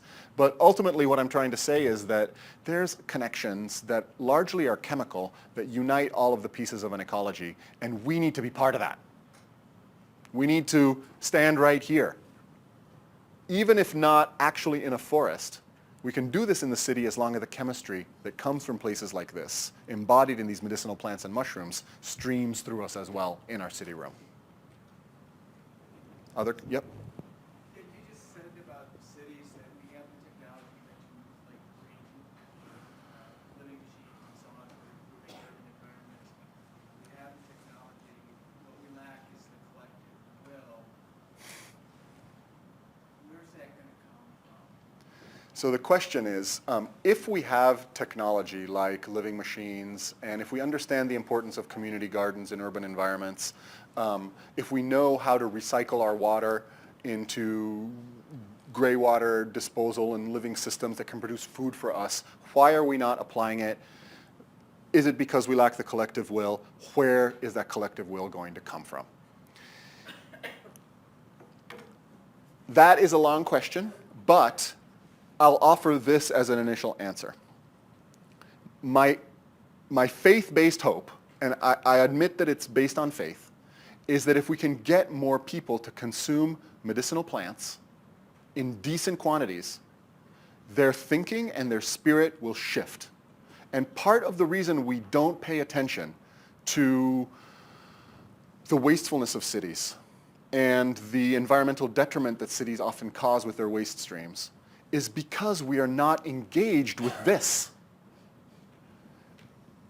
And even though medicinal plants help with health and disease in very specific ways that I'll talk about in a little bit, I think the biggest gift they give is helping us to wake up to the fact that the natural world is helpful to us. And when people start to have those shifts occur, my feeling is that their personality and the way they look at the world changes and shifts. And I told this story yesterday, but I'll tell it again today, of a client I worked with who had digestive problems, who came into my clinic, and for whom I recommended a simple tincture of dandelion, which is a very gentle bitter, to help with his digestive problems. He came back a couple weeks later and said, well, you know, my digestive problems are a lot better. I'm not having the heartburn I used to have, but I got a question about the dandelion you gave me. Is that the same stuff that's in my lawn? And I was like, yes, it's the same plant that's in your lawn. And he said, you mean the stuff I spray Roundup on? And then just work that out. Work out the thought process that person is having, right? And so little by little, if we can turn people on to medicinal plants and they can recognize that they provide benefit, and not only to us, but also they can increase the biodiversity of our gardens and improve the health of our soil and improve the resilience of our farms, then things are going to start clicking, and the principles that underlie herbal medicine will also start to click into the collective consciousness, which is diversity helps, support rather than controlling, trust the living system, and learn from the living system. And biomimicry in design and biomimicry in technology is something we're barely starting to scratch the surface of, but has great promise in terms of getting us to where we need to be in terms of becoming a more sustainable culture. So I don't think the collective will can be imposed from the top down. I think it literally needs to come from the grass roots, or the herb roots, if you want to call them. And I think we're on the front lines of that. But you know what happens when you start to get into organic growing, regenerative growing, herbal medicine. The way you look at the world changes. And if we can show a better way, then my feeling is that the collective will follow just because it's easier. It's easier, it's cheaper, it's more sustainable, there's less cataclysmic events, the system is more stable and resilient, not just for the individual, but for the family, for the community, for the city, and hopefully eventually the culture. So that's a long run around to collective will, but hopefully some of my optimism has rubbed off a little bit. Yeah, comment. So Susan Wade says the bitters grow us up, they mature us, because like we're on this diet of sweets and sugars and carbohydrates, and it keeps us in a juvenile state, mentally, emotionally, sometimes even physically. But the bitters will different part of the tongue, different activation of. So the comment here is quoting Susan Weed, an herbalist, who says that bitters mature us or make us grow up, and that the sweet, salty, processed diet is sort of a childish diet, right? And we have mob mentality, right? Who, if you have free access to the cookie jar, what kid would not say, all right, no, I want that radicchio instead, right? But it really does behoove us to think and be mindful and recognize that the bitter flavor is really important for health and disease, but it also is really important for ecology. I appreciate what Susan says, and thank you for quoting that. Rosemary Gladstar, who's an herbalist who lives in Vermont, a friend of mine, and a pretty amazing all-around human being, she says, like, the sweetness of life is great, but it's what's bitter in life that makes us who we are, right? And she doesn't turn her back on challenges or bitterness, and neither should we. Now, granted, some challenges are too much, and I'm not going to ask you to take, ounces and ounces of gentian root tincture until you vomit. That doesn't make any sense. But in small amounts, bitterness is really, really useful. It catalyzes change. It gives us challenge. So I want to start by talking about some of my favorite bitters, and this is a picture from the Alps of Gentiana lutea, or gentian. And gentian root is the most bitter plant that we know of. The secoiridoid lactone amarogentin that it contains can be detected at part per million level by our tongue, some of the most bitter substance around. So gentian root. One of the reasons we really like it as a base for digestive bitters is that it's clean bitter. It doesn't have any astringency or any tannins. It's just pure bitter flavor. And if you've never gotten a chance to taste gentian root, I really recommend it. Gentian is recommended for a range of different conditions, and I'll just mention that it's used both for overeating and for anorexia. Specifically recommended in both of those cases. So what the heck? I want to talk about that for just a second because it really brings home what bitters do in the human physiology. When you taste something bitter right before mealtime, your mouth kind of goes, and you start to salivate. That increase in saliva is transmitted to the rest of the body, particularly the pancreas and the liver, where you also see production of digestive enzymes and production of bile. So all the digestive juices start to crank up when you taste something bitter. And your appetite begins to stimulate, and your stomach begins to rumble, right? So for anorexia, that makes great sense. If someone has sort of shut down their hunger response through an eating disorder, having that bitter stimulate and reawaken and re-engage the digestive system is considered specific therapeutic application for this particular plant. So we use it in the context of eating disorders where food restriction is the main hallmark, and prolonged food restriction leads to dysfunction in appetite. We also use it as an appetite stimulant when people are feeling low appetite in the context, for example, of cancer chemotherapy. We use a little bit of gentian root to stimulate the appetite. But wouldn't you know that if you take gentian about 5-10 minutes before eating, and now we have clinical research showing this, you consume 20 to 30% less food. So that's what I'm talking about. Ending overeating but also stimulating appetite can happen at the same time with something like gentian root or digestive bitters. So how the heck does this work? It happens through this thing called the bitter taste receptor that is sensitive to these bitter tasting compounds in medicinal plants. And when the bitter taste receptor is stimulated, it increases the production of digestive juices, but it also begins to regulate the musculature that lines our entire GI tract. This is partly why bitters help with heartburn. It astringes the valve at the bottom of the throat, closing that valve down, which helps with reflux and heartburn. And it also closes the valve at the pylorus, or the end of the stomach, which means your food stays in your stomach. It also, the bitter taste receptor, triggers the release of what are called satiety hormones, or substances that are released into the bloodstream that make us feel full and satisfied. Things like polypeptide Y or glucagon-like peptide 1. When these reach the brain is like, ooh, boy, that was good. I'm feeling full. I don't really need anything else. The slowing down of the movement of food so it stays in the stomach longer, and the presence of these hormones that make us feel full are thought to be the reason why when you taste something bitter before you eat, you consume 20 to 30% less food. But that's exactly what happened when you put people in front of an all-you-can-eat buffet. The people who got the bitters, 20 to 30% less. The other folks, normal American-sized meal. So my contention is not that we choose to overeat and become obese in this culture, or that it really is the fault of the sugar that is present everywhere. I think it's because we lack bitterness everywhere, because, like you said, we're going around fairly childish in at least our dietary choices, not sophisticated, not grown up. If you add bitters, not only do you consume your food more effectively, but you eat less in the end. And one of my favorite applications of a bitter like gentian is when I'm feeling like it's been 5 or 6 hours since I ate and I'm not in a very good mood. And I'm making poor food choices as a result. Because what's the pattern that I see in clinic all the time? It's called the sugar roller coaster, right? Feeling hypoglycemic, getting some refined carbohydrates, feeling better and somewhat crazy, then 45 minutes, 2 hours later, crashing again, repeating the cycle, right? And those refined carbohydrates enter our system really quickly in the absence of any bitter tastant to slow them down. And as a result, we get this hypoglycemic roller coaster. So what bitters can do is help interrupt that and trick our brain into thinking that we've eaten because all those digestive secretions are starting up without actually eating. And as a result, the hangry feeling goes away and you can pick some nuts and avocados instead of some chips and cookies. Okay, as I have witnessed many times personally in my own body. But gentian root is difficult to take because it's very strong. And if you mix it into a digestive bitter, you have to do it as a tincture. I would never in a million years recommend a gentian root tea. It's too bitter, okay? So one of the easier ways to start people on the bitter habit is with modified form of chicory. This is called radicchio. And radicchio is actually chicory. Do you all know that plant?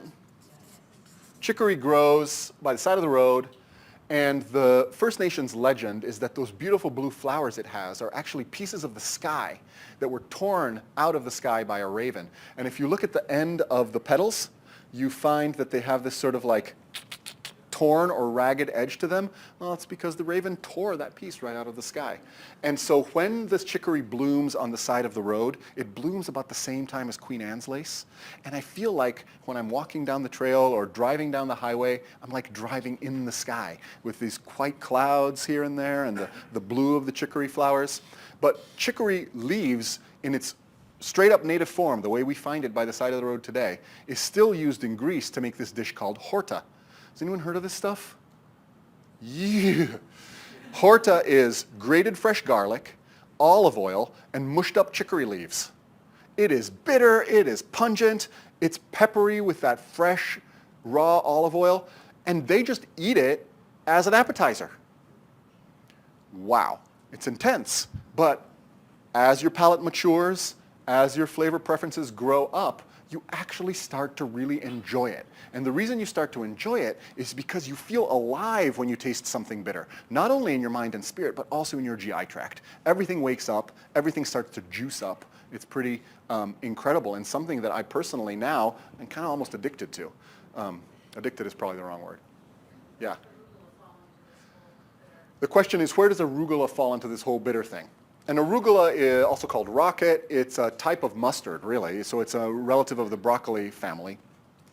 I call it pungent more than bitter, but it has a slight bitterness to it. But you know, one of the key characteristics of the bitter flavor is that it lingers.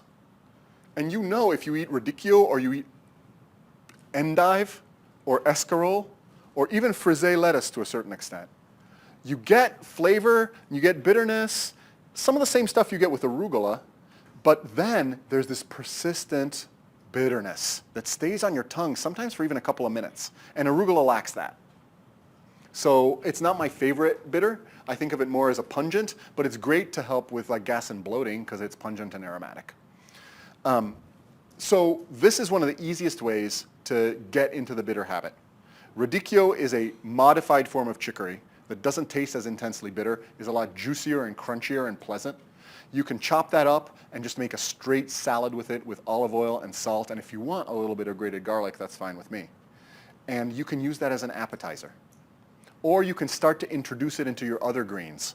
Someone likes iceberg lettuce? Great. I'd love to inject just a little bit of color into your iceberg lettuce. You know how we talk about eating the rainbow? So let's put some radicchio leaves chopped up into your iceberg, and people start to say like, it was good, but it was maybe a little bitter.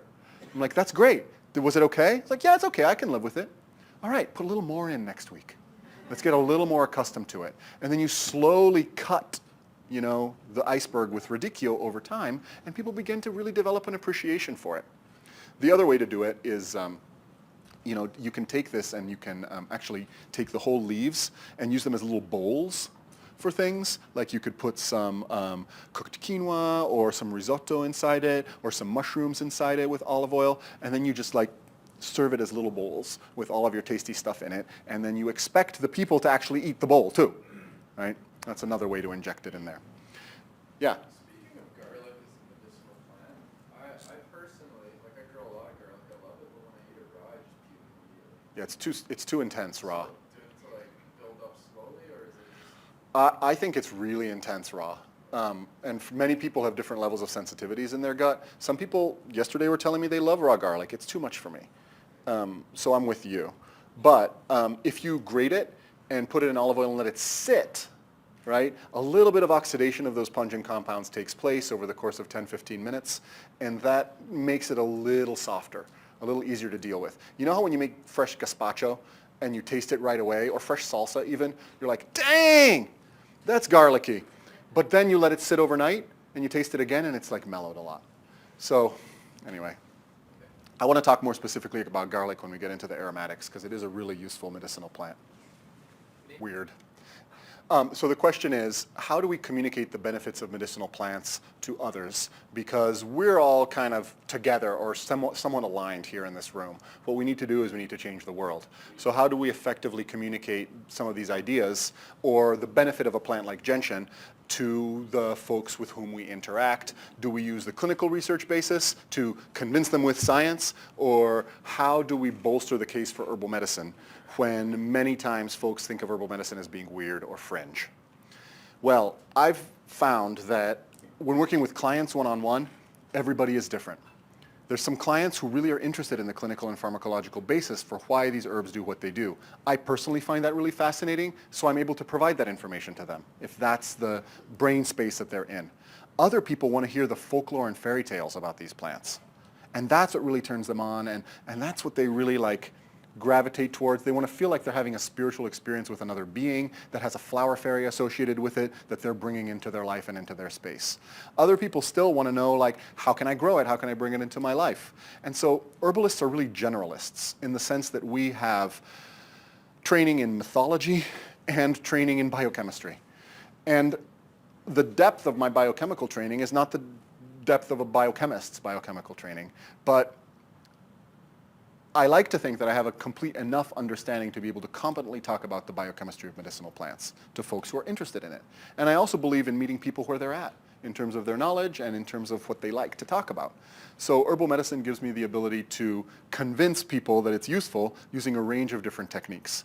And for some folks, they don't want to sit in an office and talk about it. They want me to come and walk on their land and show them what kind of plants grow there, and have that type of an experience with them.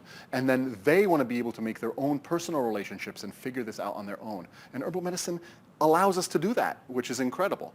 Now, one of the ways that I've been able to accomplish the most change, I feel, is interfacing with physicians and with conventional medical care teams and getting them to trust me to be part of the care team and participate in their referral networks. In order to do that, herbalists need to have a strong grounding in science. There's just no way around that. But I like to inject things like, in certain cases, the clinical trial is not the best tool for figuring out how these plants do what they do because it's incomplete or needs to restrict too many variables and doesn't accurately represent the natural world the way an herbalist sees it. So I inject those little thoughts, these ideas, this concept that maybe instead of using a drug, we could use a walk in the woods instead into the minds of the physicians with whom I interface. And I'll tell you that compared to 20 years ago, physicians are super open about this stuff. They want to know how it works. They want to know how to bring it to bear for their patients, but they don't have the training. So they're excited to partner with someone who can help their patients through that a little bit. So I don't know if it answers your question or not. I don't think herbalists can sit on tradition only. I think we have to work at understanding the way to communicate the power of medicinal plants using science and chemistry. I really am convinced that we do, because that's the dominant paradigm right now. And whether we like it or not, it's a language that we need to learn to speak. But herbalists have always been able to speak multiple languages and shift roles and shift spaces and places. It's been somewhat threatening historically to the powers that be, from Paracelsus, way before Paracelsus and onward after that. But I do think we need to engage with the language of science at least a little bit as herbalists today. And it's a common way in the back.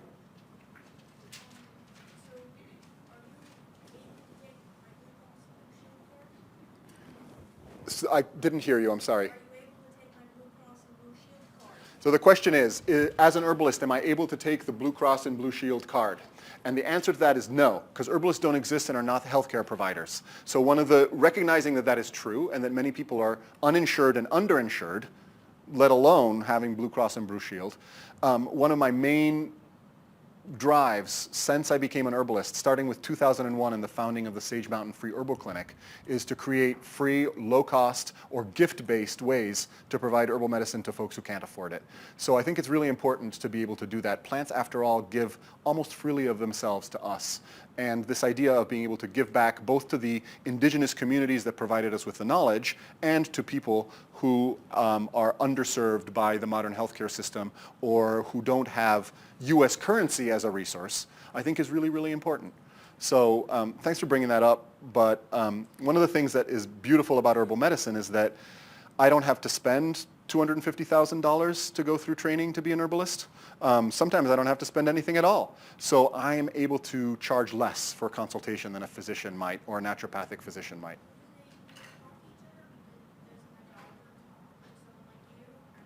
I don't know if your doctor talks to someone like me or not, but there are many doctors in Burlington, Vermont who talk to me and to other herbalists as well.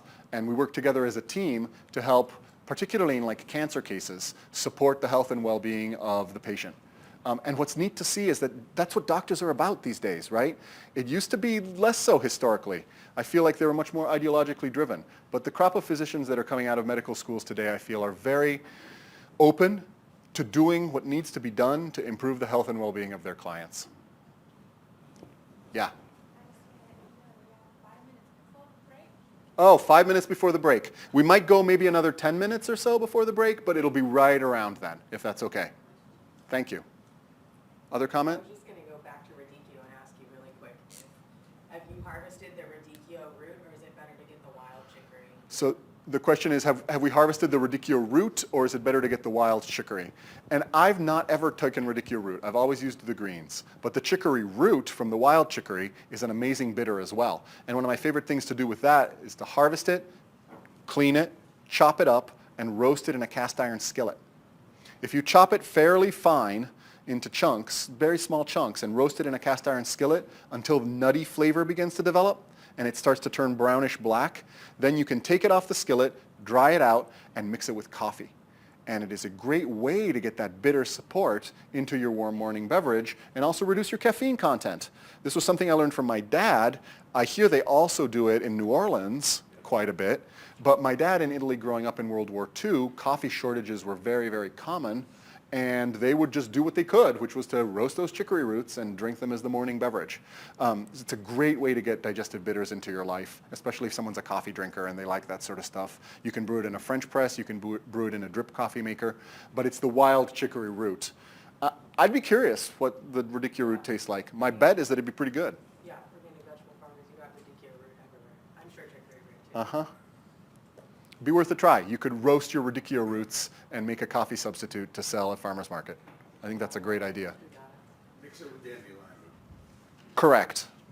Yep. So you always brew that, and for a coffee, you would never just grind it up and stir it for like a cocoa? It would be gritty. If you stirred it, ground up chicory root into cocoa or into water, it'd be pretty gritty. You need to pass it through a filter or something like that. Or you're going to end up with basically the equivalent of coffee grounds in your mouth, which most people... You want it all day? Well, I mean, if that's your thing. I am not opposed. So the point was we can also add dandelion to the roasted coffee. And dandelion's got a little bit of a sweet or sour kind of flavor too, which not everyone is fond of. Chicory is a little more clean in terms of its bitterness. But dandelion root is like the quintessential herbal tonic. Every part of it, including the leaves, including the flower, are bitter. The root is the part that is most bitter. Right? And we harvest the root either in spring or in fall to make a bitter tonic like that guy with the Roundup in his yard. And the difference between spring and dandelion root has to do with the amount of photosynthesis that the plant did over the course of the summer. The fall roots are starchier. They're loaded with inulin and prebiotic starches, so they make, because it's slightly sweeter, a great tea. So if you're going to do that roasted dandelion root for coffee, fall roots are really good. When you make a tincture of fall dandelion roots, it looks like a latte. It's kind of brownish tan and totally opaque and cloudy, full of those prebiotic starches. Now, because of that, I wouldn't make a tincture, because alcohol can damage those starches if it's too high, and also you want large quantities of it. So the fall roots I like to make a decoction, meaning simmering that root for 5 minutes or so in water, and then drinking that tea as a morning beverage, maybe with a little cream or half and half if you're into that sort of thing. The spring root, because all the starches have been used to put out the new green spring growth, is starch poor. So it's much more bitter. And when you make a tincture of it, it's amber brown and it's much more clear than the tincture that is made with the fall roots. It lacks those prebiotic starches and it's much more bitter. So if you're trying to make a bitter tonic, the spring dandelion roots are the best. Does that make sense? All the starch reserves have been used as energy to put out new green growth in the spring, not much starch in the root, photosynthesizes all summer long, puts all those starches into roots for storage. You've got great prebiotic starch like inulin for your gut flora in the fall dandelion root. And as a result, fall does great in tea, spring does great in alcohol as a tincture. Is that the same for burdock, yellow dock, comfrey? Generally, the roots are starchier at the end of summer. So I think that can be somewhat generalized. I wouldn't decoct yellow dock. It's going to be nasty to drink that much fluid. So it's one of the ones that I prefer as a tincture because it's just more bitter.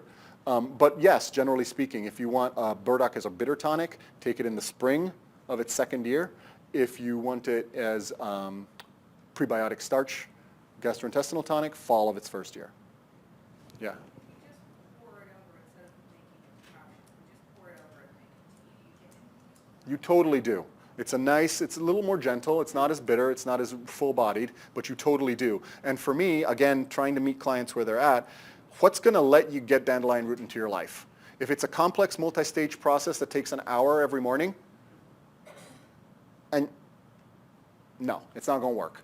But if all you have to do is put it in your drip coffee maker or your French press and it takes 2 seconds and it's already built into your routine, even if you get only 75% of the chemistry, I think the fact that you're getting some of the chemistry instead of 0, because the previous method is so complicated, makes it work.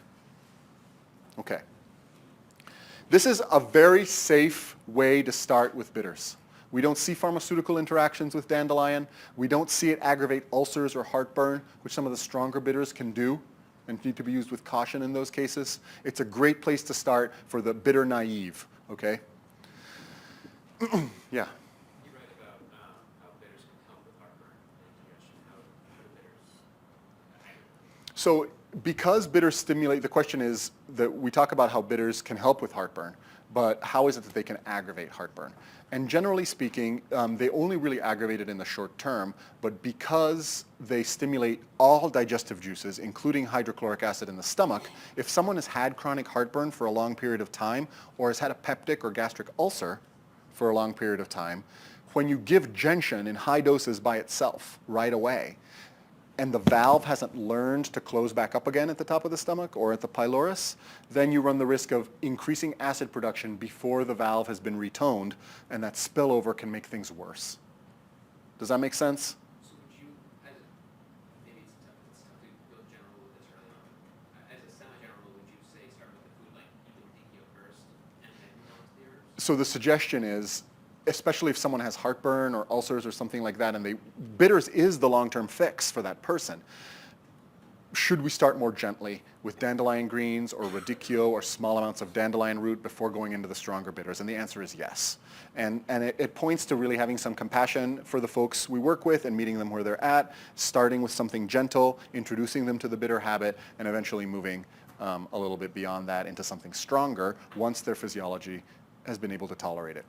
But going in with lots of gentian right away for someone who has strong active heartburn might make them run for the hills. And again, you're going to end up with 0 herbs in their life as a result, unfortunately. I want to talk about milk thistle really briefly because it brings in the next piece of what bitters are really good for. Do you have a comment before that? I had a question about, you talked about toning of the valve, Yeah. and so what helps that? Okay. So there's a couple of cues for valves at the lower esophageal sphincter. Basically, all the gut is lined with smooth muscle, right? How is it that we poop? It's this thing called peristalsis, which is this muscle contraction wave that basically milks the poop out of our colon, right? But that doesn't just happen in the colon. It starts with swallowing. What is swallowing? Swallowing is muscles pushing the food down, right? And when you stretch the smooth muscle, the muscle behind it responds by contracting. So the first trigger for contraction of muscle in the gut is stretch. The next trigger, particularly in the valve, so the throat's here, right? Esophagus, and we got the stomach. And this is the pylorus. After the pylorus, you have your duodenum, and then eventually your small intestine, and then the colon wraps around all of that. Here and here are two sort of, kind of like the anal sphincter, right? Areas of particularly tight rings of muscle that can close all the way down to nothing. That's what we're talking about when we're talking about a valve. It's not actually a flopping valve like this. It's a ring of tight muscle, okay? So if that muscle is loose and floppy, material can spill up more easily. The 2 main cues, one is physiologic, the other is sort of reflex-based. The first cue is acidity itself. Hydrochloric acid stimulates that valve to contract, just the same way lemon juice makes your mouth scrunch up. Acidity causes smooth muscle contraction in the lower esophageal sphincter. So if you have heartburn and you take antacids, you're removing one of the major cues to get your valve to shut down. It's great for people who make antacids. Right? And what you find is that long-term antacid users, their valve doesn't work anymore. So anytime they eat anything and they lie back, it just all sloshes up into the throat. So this is the reason why sometimes folks take apple cider vinegar for heartburn, which seems totally counterintuitive, but is actually really good because it provides a gentle acidic cue to stimulate the closure of this valve. And that's direct, right? Hydrogen ions or protons on this valve cause it to contract, which is what acidity is. The second cue comes from the fact that these valves and all of the smooth muscle in the gut are connected to nerve tissue that modulates the degree of contractility all throughout the GI tract, and particularly the vagus nerve, which is a division of the parasympathetic nervous system. The vagus nerve also stimulates the contraction of this muscle, the contraction of this muscle, and the ongoing peristaltic movement of the GI tract, which is why when you're under stress, your food either all leaves, right, if you're under severe stress, or just stops moving, right, and everything feels a little like stagnant, and you're burping and things are fermenting. Anyway, the vagus regulates the level of muscular contraction throughout the GI tract. And now on your tongue, if you apply something bitter, it sends a reflex to the brain that bounces back down via the vagus nerve and doesn't just lead to things like the pancreas secreting digestive juices in the duodenum, hydrochloric acid getting secreted, saliva getting secreted, and bile from the liver getting secreted, right? It also leads to greater tone in the vagus nerve, which means greater contractility in these valves. So that's the second way to get that valve to contract a little better, is by providing something that tastes bitter. And so when folks do have active heartburn or ulcers, I say sometimes just swish the bitters around your mouth. Taste them really well and then spit it out. You don't have to actually swallow it. The reflex carried by the vagus nerve is sufficient to help contract this valve. And in Italy, people use amari or bitters after meals all the time to help with indigestion and to help relieve heartburn in the moment by scrunching that valve down without inhibiting hydrochloric acid, which I think is key. Couple of comments. Is this the same general concept we should consider if somebody has heartburn because of too much acid versus too little?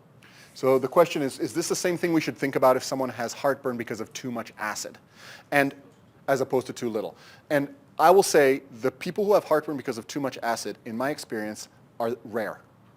Most people who have heartburn, it's not an acid problem, it's a valve patency / overeating problem. Sometimes the first reason people get heartburn is they like have a massive Thanksgiving meal, then they lounge back to watch this game, and there's some reflux happening because there's just too much material in the stomach. And once that happens a couple of times, it can have erosive or damaging effects here, kind of making the problem worse, especially if you continue overeating. But if there truly is a case of hyperchloridia or excessive hydrochloric acid production, then in those cases we might need to work with temporarily some things like small amounts of baking soda or other alkalizing agents to help counteract that and try to get to the root of the problem of why that person is overproducing hydrochloric acid. But in my experience, it's been the exception rather than the rule. Another comment? I was just wondering, spit bitters. That's a great way to start, yeah. And just experience that bitter flavor without swallowing alcohol down your throat. Right, you're not Not going to make it feel good. And it may be far gone enough that there's like been some erosion going on, and so it's going to take some time. I would suggest a tea made with this other herb called meadowsweet. And meadowsweet is an anti-inflammatory, slightly astringent, super soothing herb that is also really safe. And that would heal, right? Other people will use calendula or even small amounts of comfrey or slippery elm or other soothing herbs, right, as teas while experiencing the bitter flavor to do some healing and repairing of that lower part of the throat. Okay. I do want to talk about milk thistle really briefly because this plant brings us to the next, I think, important piece of what bitters have to offer, which is to improve liver health and the ability of the liver to detoxify. This is the only known antidote to deathcap mushroom poisoning. Milk thistle, silymarin. Deathcap mushroom liquefies the liver. Absolutely. This is called Silybum marianum, also known as Blessed Virgin's thistle or Saint Mary's thistle. That's why Marianum in the species name.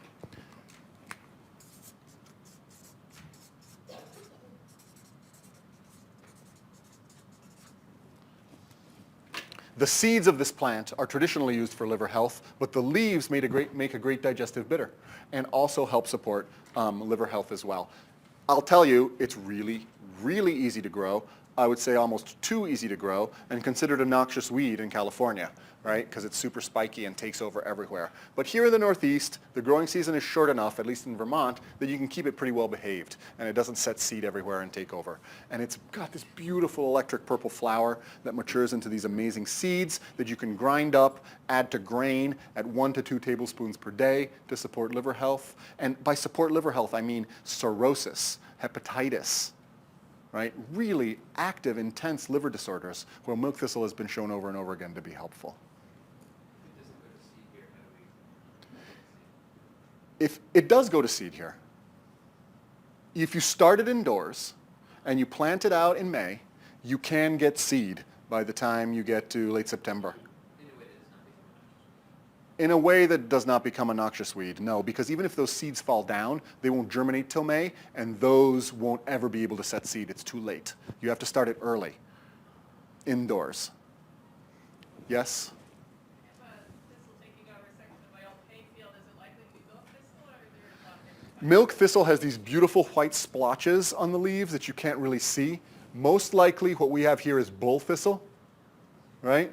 And bull thistle leaves also make good digestive bitters if you've got a real thick pair of leather gloves that you can use to harvest those leaves. But the tincture is good, right? Because you can put it all in a jar, spines and all, steep it in the alcohol, and then strain it out through a fine mesh strainer, and you've got a great bitter tincture without having to deal with all the spines. Yellow dock is another really good bitter. This is a leaf of yellow dock with an interesting, anyone know what that is? I don't really know what it is, some kind of bug thing. But the root of yellow dock is a digestive bitter that is particularly indicated for people who are trying to get off stimulant laxatives if their bowel health is a concern. And bitters help regulate bowel health as well. So people taking laxatives, eventually their colon relies on the laxative to poop. And laxatives can become very habit-forming as a result. And so what we do instead is train them off of that using a plant like yellow dock that's also a really good digestive bitter. And I want to end with mugwort, which is the safer cousin of wormwood, both to recognize that it's a good digestive bitter that is a leaf rather than a root, but also bring us back, as wormwood's name suggests, to the use of digestive bitters to help rebalance gut flora and also deal with unwanted pieces of the gut flora, in particular with wormwood, helminths or worms. Wormwood, with its intense bitterness, was often used by herbalists to clear and flush out worms from the GI tract. Now, mugwort doesn't do that, but it's still a fantastic bitter, and we think part of the reason it's called mugwort is that it might have been used as a beer bittering agent before the English church passed the purity laws in the 1600s. Those purity laws say hops only shall be a bittering agent. And for any of you who know about the medicinal qualities of hops, you recognize that this is very smart government crowd control measure. Mugwort, yarrow, and heather, which were traditional bittering agents in beer, make people wild and crazy. They stay up all night, sometimes destroying public property. Hops makes people docile, calm, and sleepy. And so people who drink beer with hops, and this double IPA craze, you all. Has anyone heard of Heady Topper? This like Vermont double IPA that's really strong. Anyway, if I have one of those, I am asleep in half an hour. It's like super strong. I have low tolerance for ethanol as it is, but all that hops just puts me right to sleep like a baby. I'm not going to go destroying any public property. One of the times, there was this guy at our free herbal first aid tent at the Rainbow Gatherings. Call him Sakahachi Steve, and he really liked his alcohol. And whenever he came back to the tent, because you can't have alcohol at the Rainbow Gatherings, you have to go out of the Rainbow Gathering into the parking lot where all the cars are, which is called A Camp, where people who like alcohol drink their alcohol, right? And then he would come back from A Camp at like 2 in the morning when we were serving herbal tea to the late night crowd, and if he had whiskey or anything like that, he would destroy the tent. Like one time he threw a couple pallets onto the fire and burned a hole in our tarp. Anyway, but we could tell anytime he'd had beer because he would come home and go to sleep like a baby. Anyway, hops. But mugwort is a different kind of bitter. It makes you a little bit wild and crazy. It's also considered to be a dream-enhancing herb. and related to Artemis, the hunter goddess, right? And also queen of many important lunar medicinal plants, including mugwort and wormwood. But think about it as a great digestive bitter. It's kind of sweet too. It has this piney camphorous quality. It makes a great tea. So if you want to have, 4 or 6 ounces of a tea as a digestive bitter before your meal, mugwort is a great choice. And so just to summarize, bitterness can indicate phytonutrient density for us, right? Almost all of our important phytonutrients, especially polyphenols like flavonoids, taste bitter. So the more bitter something tastes, we can reliably say the higher its phytonutrient density. Think about the phytonutrient density of carrot peel versus carrot flesh. And think about the chemical difference between those two and the flavor difference between those two. And you'll recognize what I'm talking about here. It might also indicate danger. Some of our strongest poisons are bitter. And as a result, the body activates all of its processing and detoxifying ability when it experiences the bitter flavor. That's why all of those secretions increase. That's why all of that liver detox increases. Traditionally, we use them for digestion and for liver function. Our modern research shows a little bit of immunologic protection from bitters and real help on sugar metabolism and appetite regulation, that 20 to 30% less food. I contend that part of the reason we have diabetes and obesity today is not just the ubiquitous presence of sugar, but the complete absence of bitterness. So it's a great thing for me when a client comes into clinic and says, I'm trying to get on this low-carb diet and it's just hard. I'm like, I believe you, it's hard. Sugar is everywhere. It's like trying to tell a smoker to quit by taking them to Paris in 1920. So rather than saying like, oh, you're bad because you can't control your will, I say, don't worry about it. Think about having some carbs. It's fine. Don't worry about it if you cheat, but have a little bit of bitter before. And what tends to happen is that slowly over time, it becomes a lot easier for these folks over the course of a couple weeks to not consume carbohydrates because the bitters really modulate that desire for sweetness. And the reason our desire for sweetness is running rampant is because of nothing to oppose it in the form of bitterness. So getting herbal bitters into someone's life, you're really doing them a great service. We consider them tonic because it gives good input, right? All those phytonutrients we were talking about. And we talk about these bitter medicinal herbs as being the original heirlooms, completely unhybridized, right? Untouched by human manipulation. They modulate digestive function, including secretions and also the movement of food through the gut. They definitely encourage elimination, bile in the liver and bowel, so they hit that check mark as well. And finally, the ecological component, which goes back to like, how are we going to get the collective will to change the world? You make different food choices. You move away from the tyranny of sugar. You make different agricultural choices. You start letting some weeds into your garden and maybe appreciating them a little bit. And our relationship to weeds changes. Rather than thinking about Roundup, we think about, oh, this is a helpful ally. And that subtle shift, it's actually really profound and really powerful. So when we come back, I'm going to start a little salve with some calendula.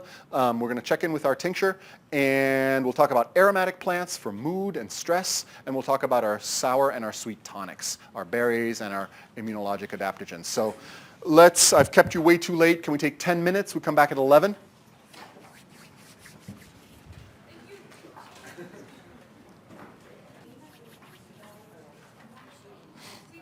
Yo. Do you have a website or? Well, not really, but sort of.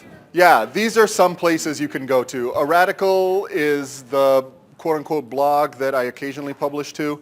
Much less now because I tend to publish a lot of my articles on herbal medicine on Urban Moonshine's blog, which you can get at urbanmoonshine.com. Okay. And you teach, right? Less so now than I used to. Oh, okay. Do you have any online? I have some online modules on phytopharmacology through the American Herbalist Guild and also through the Eclectic School of Herbal Medicine. Okay. And Mountain Rose Herbs recorded a bunch of videos of me like telling fairy tales. I forget what else. I'm sure there's other stuff out there. Okay. There's definitely, if you go onto YouTube, like NOFA talks that I've given and other things like that. I honestly don't know. I should probably keep track of it a little better. Okay. But Not like a course that's, if you go. well, if you go to urbanmoonshine.com, there's Urban Moonshine Herb School, and that's 16 hours of me talking about 30 or 40 different plants, basic preparation techniques, a lot of supplementary written material, and it is organized as like an intro herb course. Yeah, so you can find that at Urban Moonshine. This is where I occasionally post class handouts, like I'll post the handouts for this conference here. And this is just sometimes a place where I write about stuff.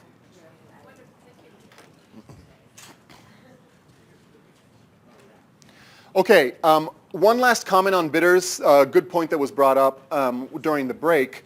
It's definitely helpful for us in terms of our relationship to food and sugar, to consume bitter plants. But I don't want to get us to the point where we're eliminating carbohydrates from our diet. I have really mixed feelings about that. Reducing the amount of carbohydrates we eat is probably a wise choice because we tend to consume more carbohydrates than we probably need to in this particular diet, and bitters can help with that.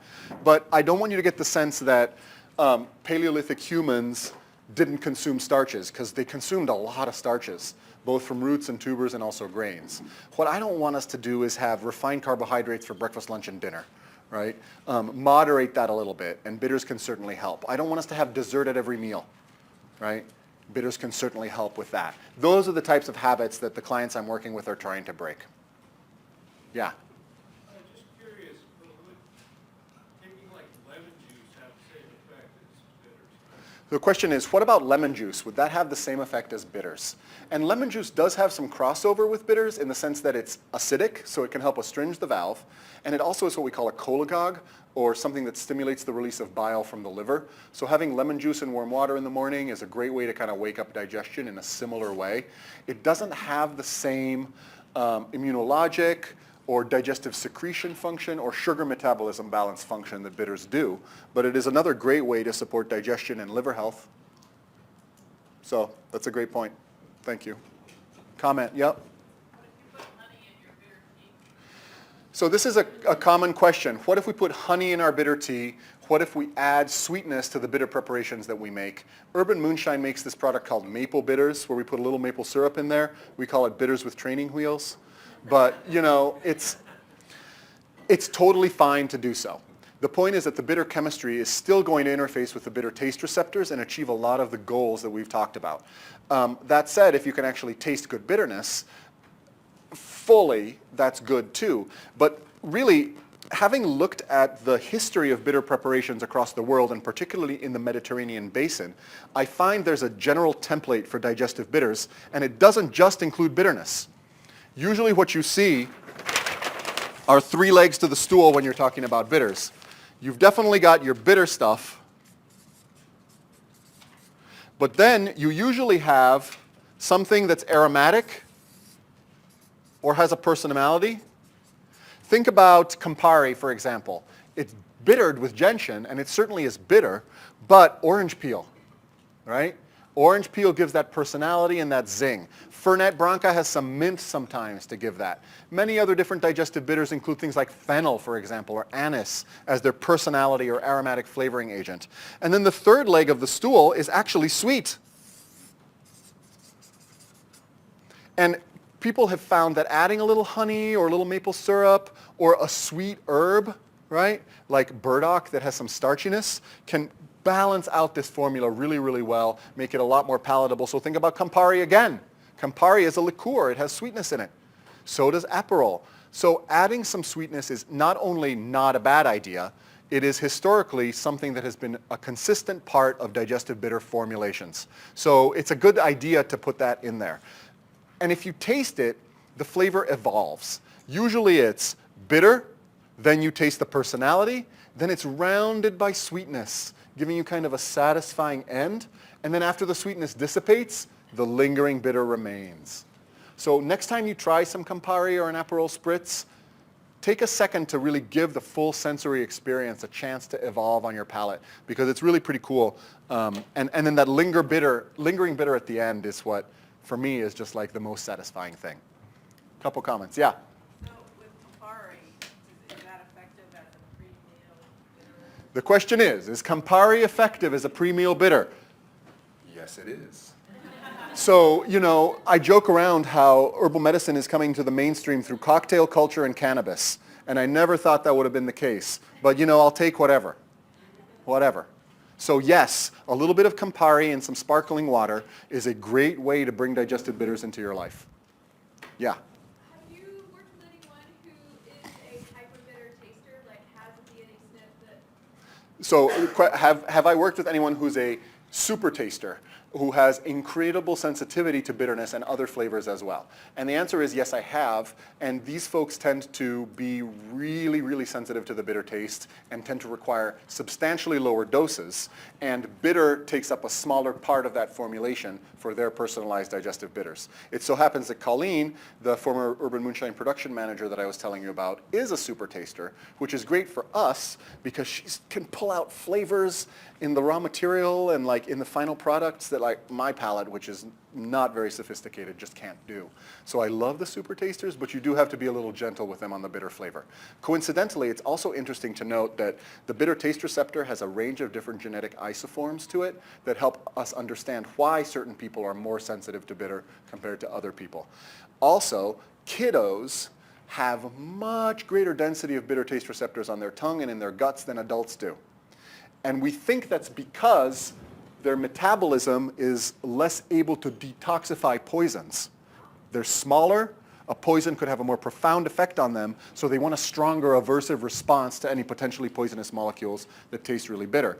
Eventually, the bitter taste receptor density goes down, and the kiddo says, wow, I don't think broccoli is actually that bad. Maybe. So can you talk about, on the note with the liquids and everything, when you're taking a lot of tinctures and you're wanting to like use a bitter tincture in the morning and like before every meal, how do you modulate just like not getting drunk? Or not drunk, but it's not, for really Yeah. people that are really sensitive to alcohol but still want the benefits of herbs. So the question is, what about not getting drunk with your herbal tinctures and digestive bitters that you're taking 3 times a day before every meal? And also, as a corollary, what about people who maybe are trying to stay sober or are sensitive to alcohol for other reasons or can't consume alcohol for whatever reason, be it personal, religious, I don't know. And those are really good points. I will say most bitters are in this tincture form, blended along those formulation lines, are given at doses of about a half teaspoon. In a half teaspoon of a bitter preparation, there's as much alcohol as there is in a bottle of kombucha. If you're having 1 or 2 kombuchas a day, you can definitely get away with having 1 or 2 bitter doses a day at that low dose range. Now, Italians like to drink an ounce of bitter liqueurs after a meal. And you do that a couple times a day, you definitely will feel an ethanol intoxication from it. So if you don't like doing that, my suggestion is to take a stronger tincture-based bitter rather than a bitter liqueur like a Barolo Chinato or an Averna or a Montenegro or some of these Amari that people take after meals, and mix like a teaspoon of a bitter tincture with some sparkling water instead. And you can sip that after a meal as a bookend to the meal and as a dessert alternative, and it's really effective. Now for people who don't like using alcohol, there's a couple of options. The easiest is to use apple cider vinegar instead of alcohol as your extraction base. So you can put bitter herbs into apple cider vinegar. They don't extract as well as they do in alcohol, but they extract okay. And then especially if you're dealing with heartburn and gut stuff, apple cider vinegar is not a bad choice anyway as a base. Then you have your bitter herb on top of that. That's decent, and it works well as a digestive tonic. The other option is to make a bitter formula like this and then to put it in a double boiler and simmer off until it's only about 1/3 of the original volume, and then replace with apple cider vinegar or replace with vegetable glycerin. And that provides a low, super low alcohol product for people who, for whatever reason, need to avoid it. Okay, a couple comments, yeah.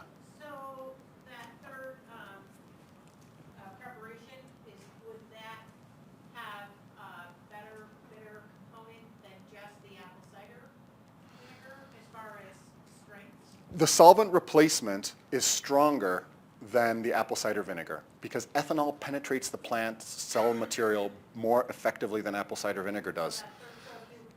If you want to make it A lot of alcohol, that third preparation is probably more effective. it's the strongest. It doesn't mean that steeping a bunch of gentian and ginger in apple cider vinegar doesn't make a very effective bitter thing. It does. But you get more complete extraction by using alcohol and then evaporating off the alcohol and replacing it with something that keeps the solution stable. Did you have a comment? Okay. A comment in the back?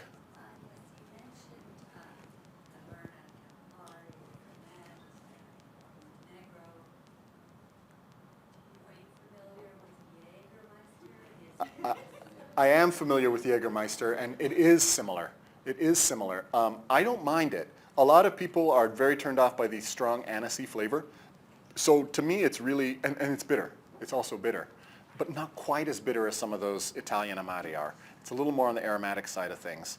If people like that, you know, it's a pick your poison, quote unquote. Whatever it is that allows the bitter plants to get into your life. Now, I don't want to encourage people to like take Jägermeister shots 3 times a day.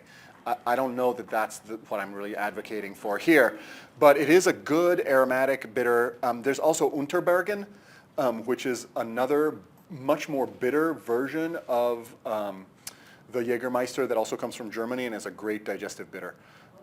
Unterbergen, which means under the mountain in German.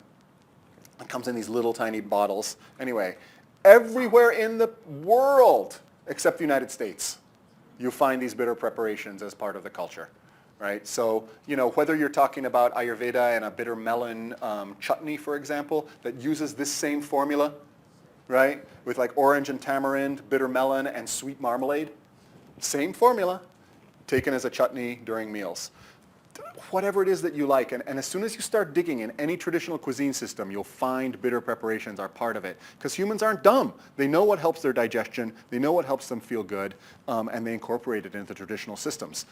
We don't do that here because, as Susan Weed pointed out, we are immature in our culinary choices in this particular culture. So the next class of plants I want to talk about are the aromatic plants. And I love this picture from mural in Egypt because I think what's happening is this person is giving flowers to this other person.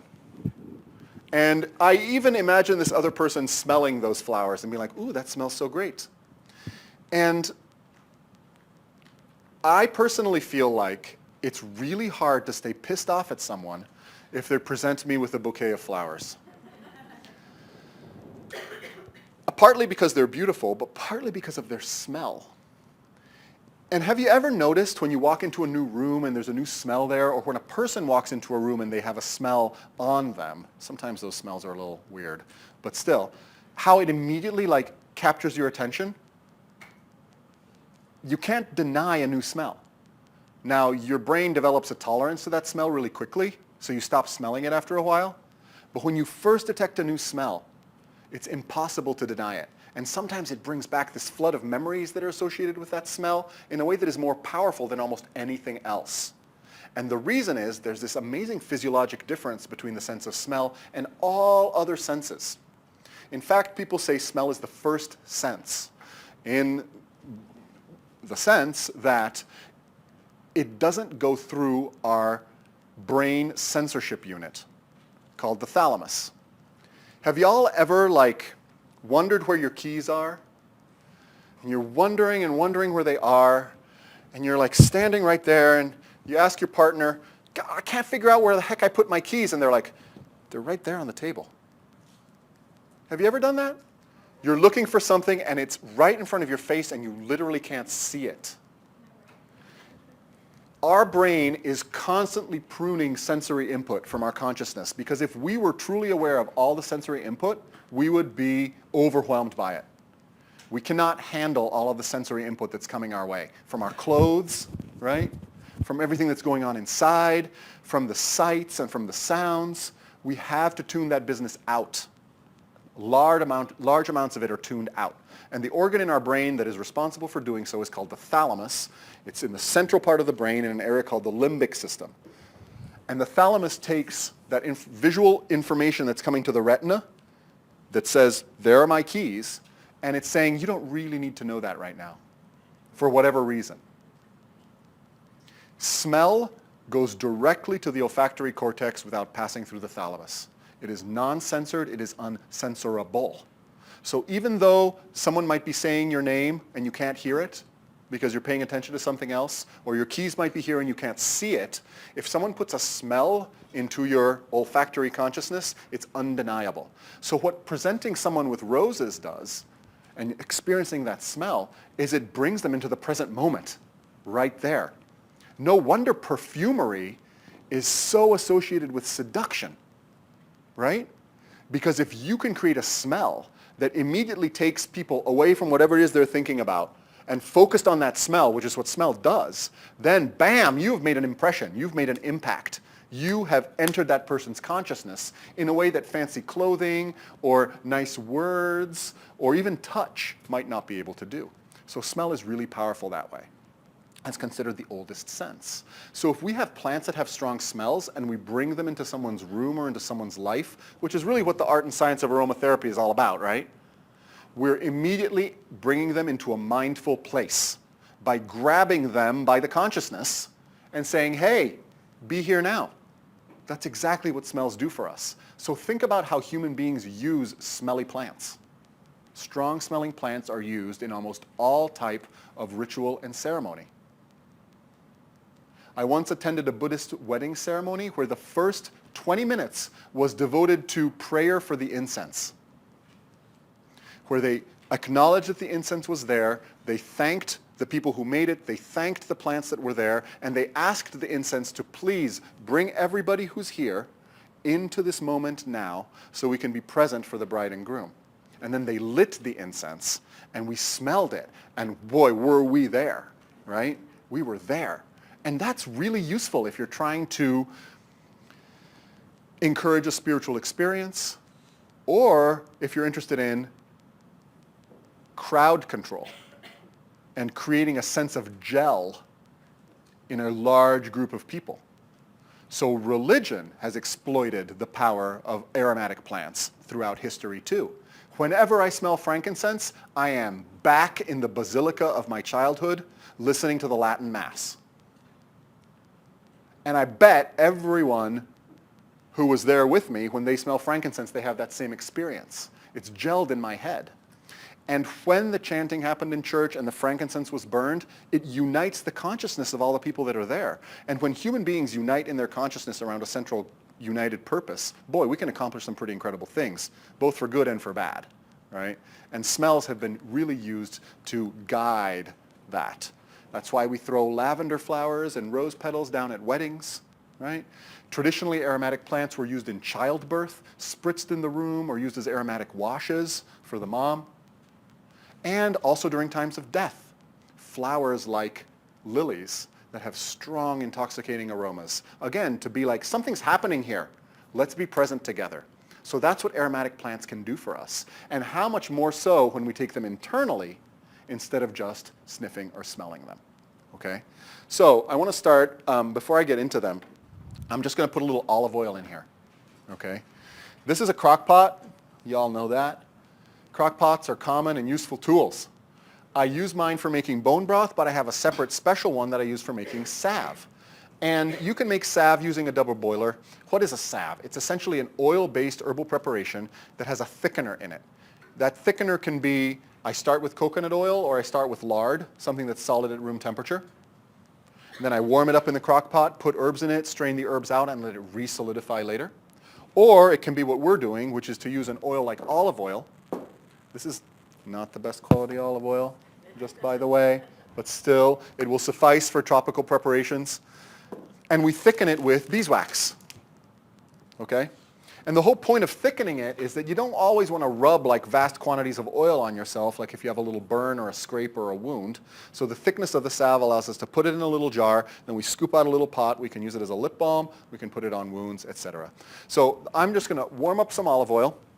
And in terms of recipes, thickness of salve is a pet peeve of mine. Have you ever like run into a lip balm that melts when you put it in the car?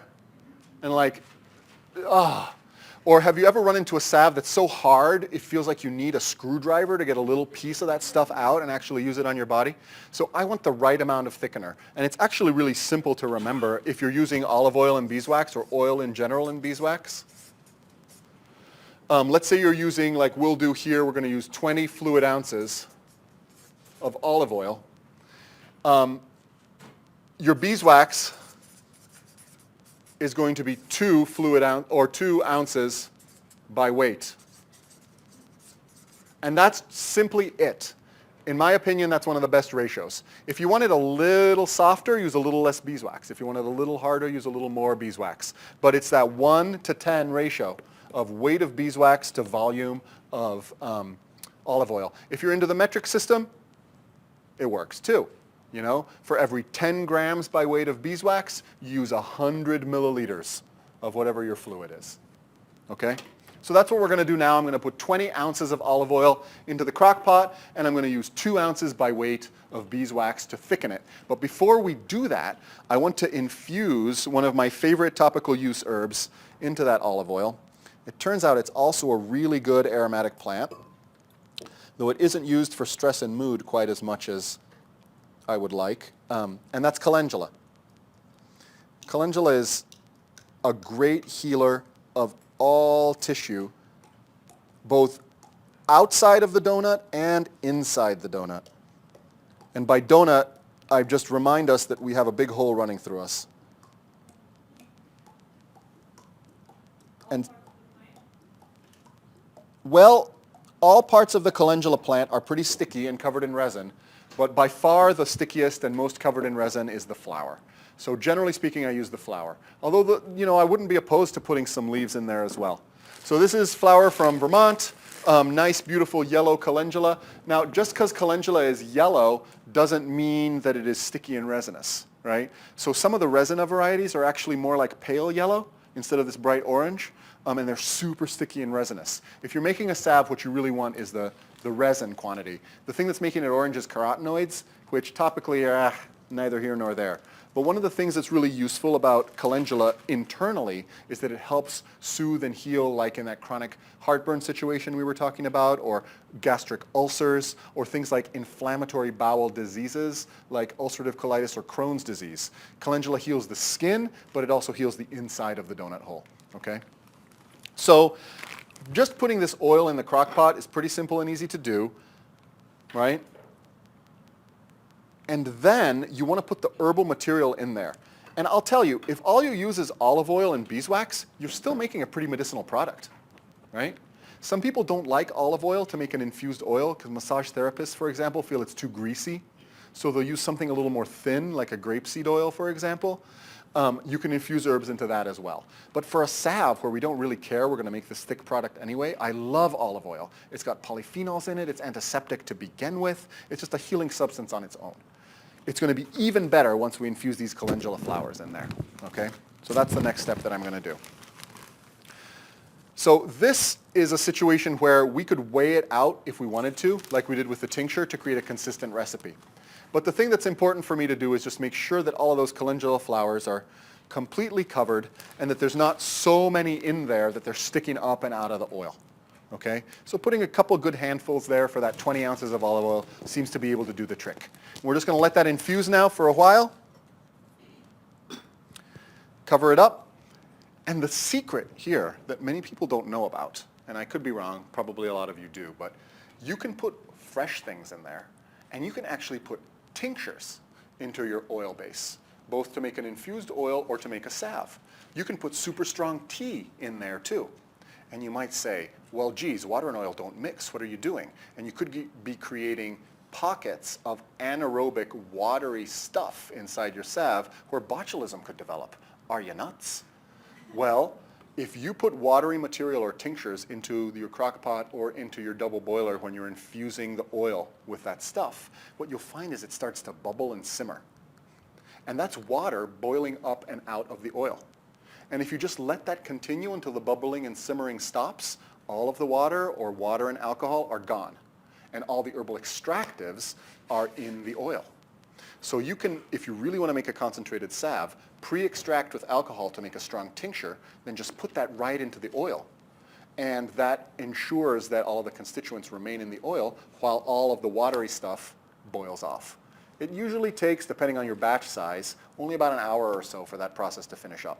So it's a really neat sort of salve making or infused oil making secret that I actually use all the time, and that is a great way to make a super potent, punchy salve without having to directly infuse the herbs this way.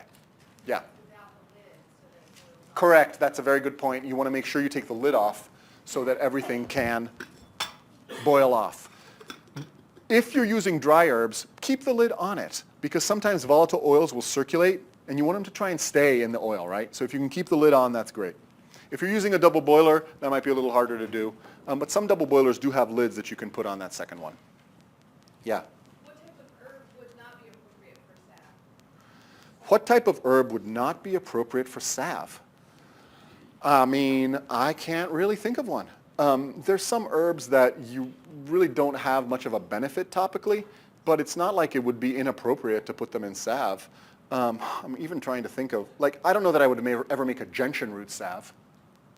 But that said, the research that they're finding now on bitter taste receptors in the upper airway and sinus cavity being stimulated in part of therapy for chronic sinus infections, maybe you do want to make a gentian root salve that you can put up there to help with chronic inflammation in the nasal passages, for example. But like gentian root, I don't know. It's not inappropriate, but I don't really know what I would use a gentian root salve for. Yeah? Is there an ideal temperature or a temperature at which it's too high that's actually not good? So that's a really good point. Is there an ideal temperature for infusing herbs into oil? Or is there a temperature that's too high? There definitely is a temperature that's too high. You do not want to fry your herbs. The temperature that you want is the temperature that is sufficient to melt the beeswax. Okay? You can make an infused oil by just putting herbs in a jar of olive oil and putting it in a sunny window for a week and then straining it, just like you would with a tincture. Okay? But if you fry and crisp the herbs, you A, could damage chemical constituents, and B, just like you could potentially even burn the herbs and turn them brown, right? And make your salve really kind of nasty. So that's a danger with the crock pot, where if you turn it all the way up to high, it can get pretty darn high. But the beauty of the double boiler is it puts an upper limit on the temperature of the oil, which is about 212 degrees Fahrenheit, the boiling point of water and the temperature of that steam, right? So that's a great way to stay safe. If you're at 200 to 212, no worries, right? Once you get up to 300, then you start getting a little bit worried about it. All right. Yeah. So for a more like off-grid, low-tech version, can you, like you were talking about, like infuse, like fill a jar with dried calendula or fresh calendula and olive oil and put it in the sun, or is the UV going to damage that? So the question is, what about when you're not using electricity and you just want to use some very simple traditional techniques for making an oil infusion? You can use dry calendula. I wouldn't use fresh calendula because in that case we don't have enough heat to be able to simmer off the water. There's one exception, and that is fresh St. John's wort can be infused into oil fresh, and in fact should be infused into oil fresh.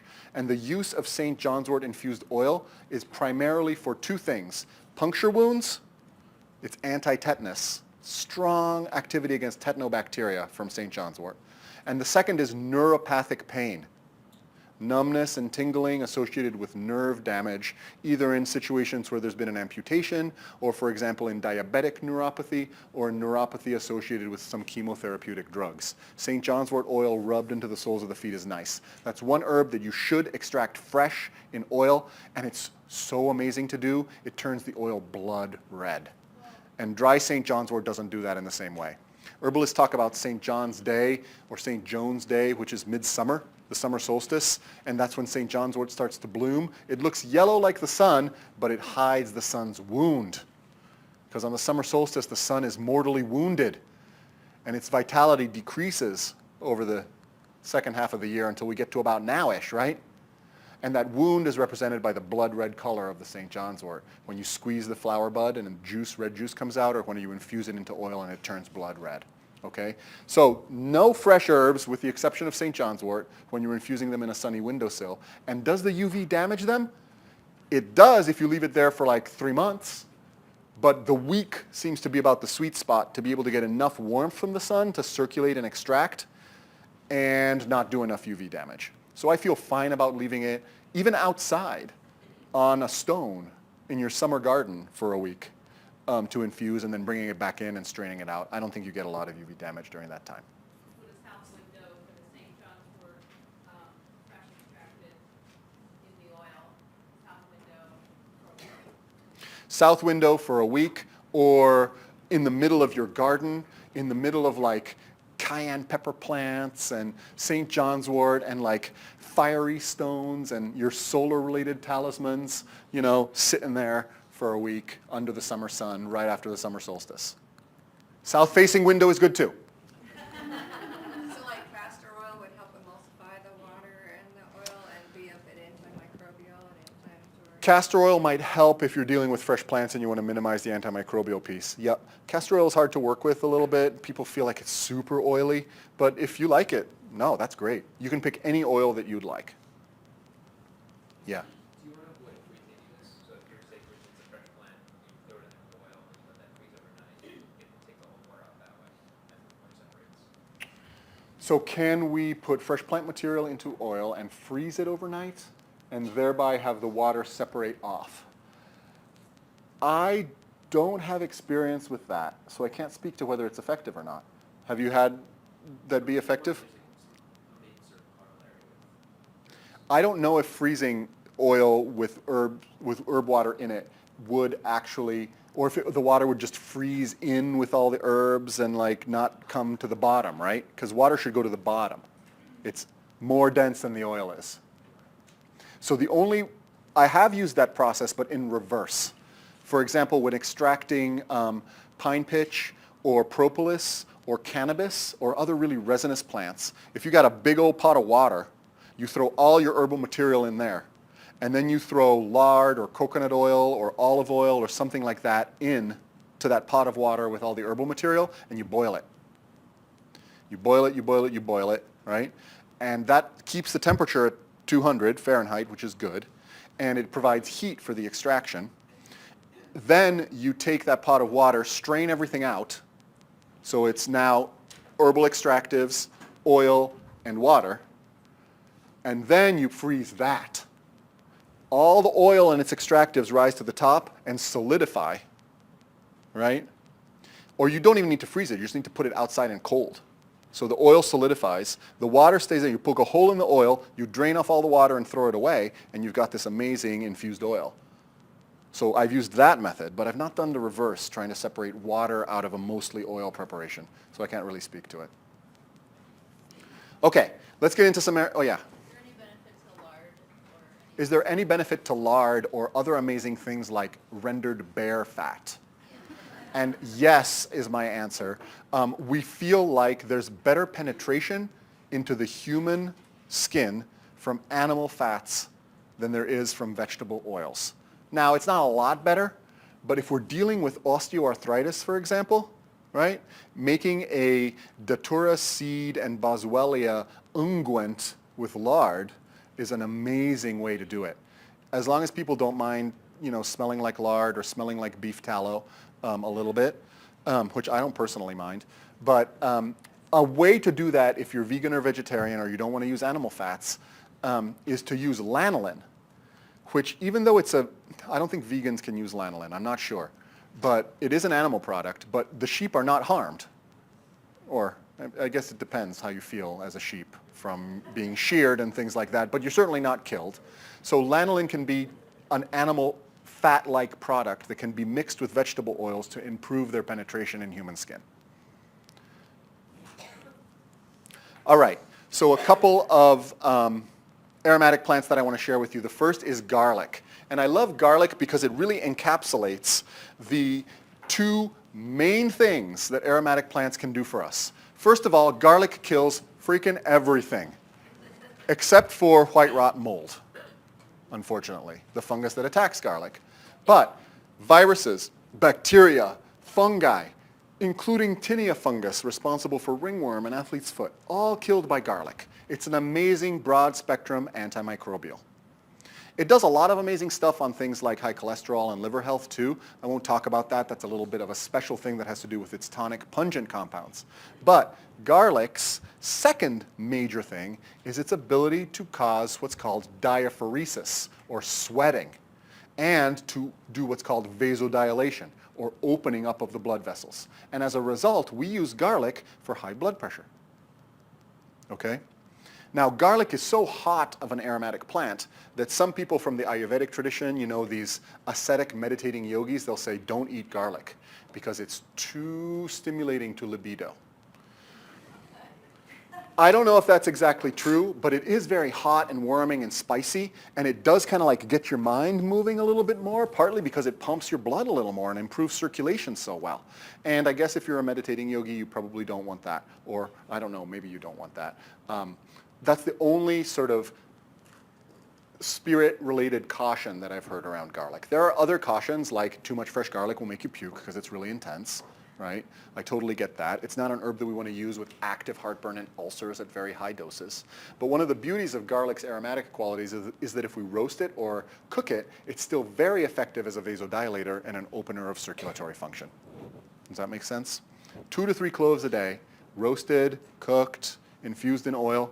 If you can do that, it's a great supplement to keep circulation strong and open, and to help with blood pressure as a result.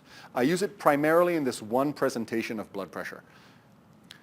Interesting that in medicine, they either have blood pressure that's due to something we know, like kidney disease issues, or a tumor that's secreting adrenaline, for example. And then everything else, which is the bulk of the high blood pressure that physicians see, is called idiopathic, meaning we don't know why you have high blood pressure. Herbalists get a little more subtle about it and recognize a few different patterns that connect to high blood pressure. One of the patterns that is most amenable to the use of garlic and other aromatic plants is what I call the trapped heat pattern. It's a situation where we have a hypertension or a high blood pressure, and often a lot of signs of heat here in the middle, like a loudspeaker, like myself, with a lot of redness in their face maybe constitutionally, but cold hands and feet, okay? And difficulty with perspiration.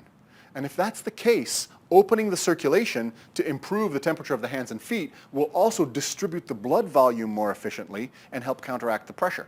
Does that make sense? So we use garlic as one of the stand-ins for that, or one of the major ways to help open up the circulation in a trapped heat hypertensive presentation. Another herb we can use, of course, is ginger. And ginger is also an amazing anti-nauseant. Right? How is it that ginger helps with nausea? We think it's because, unlike the bitters which tighten those valves, ginger relaxes those valves, and particularly relaxes the valve at the bottom of the stomach, allowing the food to leave the stomach in the appropriate direction. So the anti-nauseant effect of ginger is related to relaxing the musculature of the GI tract so that that musculature doesn't cause contractile emesis or vomiting and contribute to that feeling of nausea. The clinical research on ginger shows us that it's as effective as Dramamine for things like motion sickness, for example, right? And a ginger chew is something I bring with myself whenever I go on air travel, just in case we hit some of that turbulence on the way down, for example. Now, ginger is also used to open up circulation and to induce perspiration and to help break fevers, traditionally and historically. Okay? So start thinking about these aromatic plants and what they're up to. We can smell them. Smell does these things to our consciousness that are really interesting. And then internally, they seem to have this effect on relaxing the musculature in the circulation, relaxing the musculature in the stomach. Let's keep going. This is a little bit of thyme. And thyme is one of our very best antimicrobial herbs for topical use. Y'all know these hand sanitizers that are everywhere, right? Purell, isopropyl alcohol, 60-70%. When you look for alternative hand sanitizers that don't have alcohol in them, what do you find as the chief active agent? Thymol, the volatile oil from thyme. At concentrations of 0.5%, as opposed to the 60 or 70% that's found in the isopropyl alcohol. Thyme and thymol are incredible broad-spectrum sanitizing agents. So used topically for wounds, it's amazing. Not quite as antifungal as garlic is, but really good at dealing with a lot of pathogens. And so it's used internally as well. What's really neat about thymol, you see this with garlic too, is that the volatile oil is small enough, it's a monoterpene, so it's very, very volatile. So when you eat it and you absorb it into your bloodstream, one of the first places that it reaches is the lungs capillary bed, where gas exchange takes place. And there, thymol bubbles up and out of the lungs, evaporating out through the bronchial passages and coming out on your breath. The reason you have garlic breath after eating a lot of garlic is not because it's bubbling up from your stomach. It's because that garlic's volatile constituents are in your bloodstream and it's coming up and out through the lungs. As it does so, it's sterilizing the lung passages of any potential viruses or bacteria that might be present there. So thyme is used as a tea, but also as a steam, as an aromatic inhalant to deal with bronchopulmonary infection. Yeah? So is it true you can put a crushed clove of garlic on your feet and then within minutes you'll taste it? Is it true that you can put a crushed clove of garlic on your feet and you'll taste it within minutes?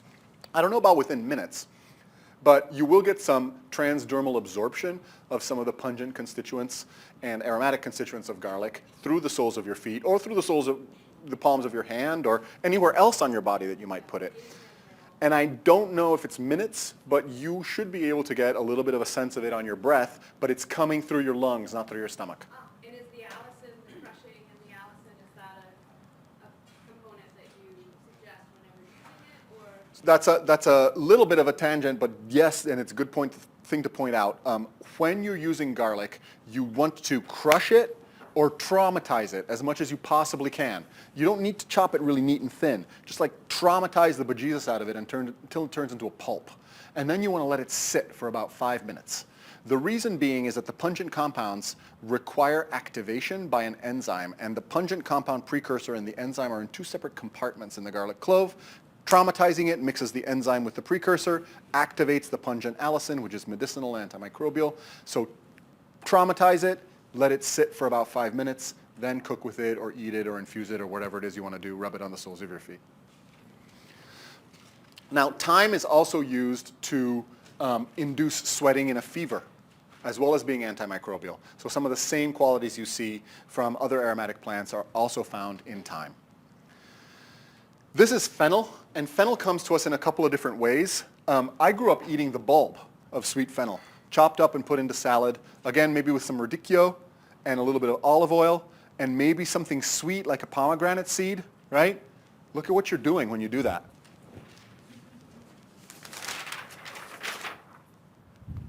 But fennel is classically considered what's called a carminative, or something that helps with the gas. And that can be the bulb or it can be the seed. Fennel seeds are typically found on the outgoing of Indian food restaurants, where there's a little dish of fennel seeds that you can grab a pinch of to chew. Why? It helps you burp and relieves gas pressure in this incredible way. How does it do that? The aromatic volatiles like anethol and fenchol and estragol that are found in fennel seed and fennel bulb get into your system and relax the musculature around the GI tract, all of those bands of muscle. And what is gas pain except a gas bubble that's trapped between 2 contracted areas of muscle, and then there's this gas bubble inside it. It feels awful.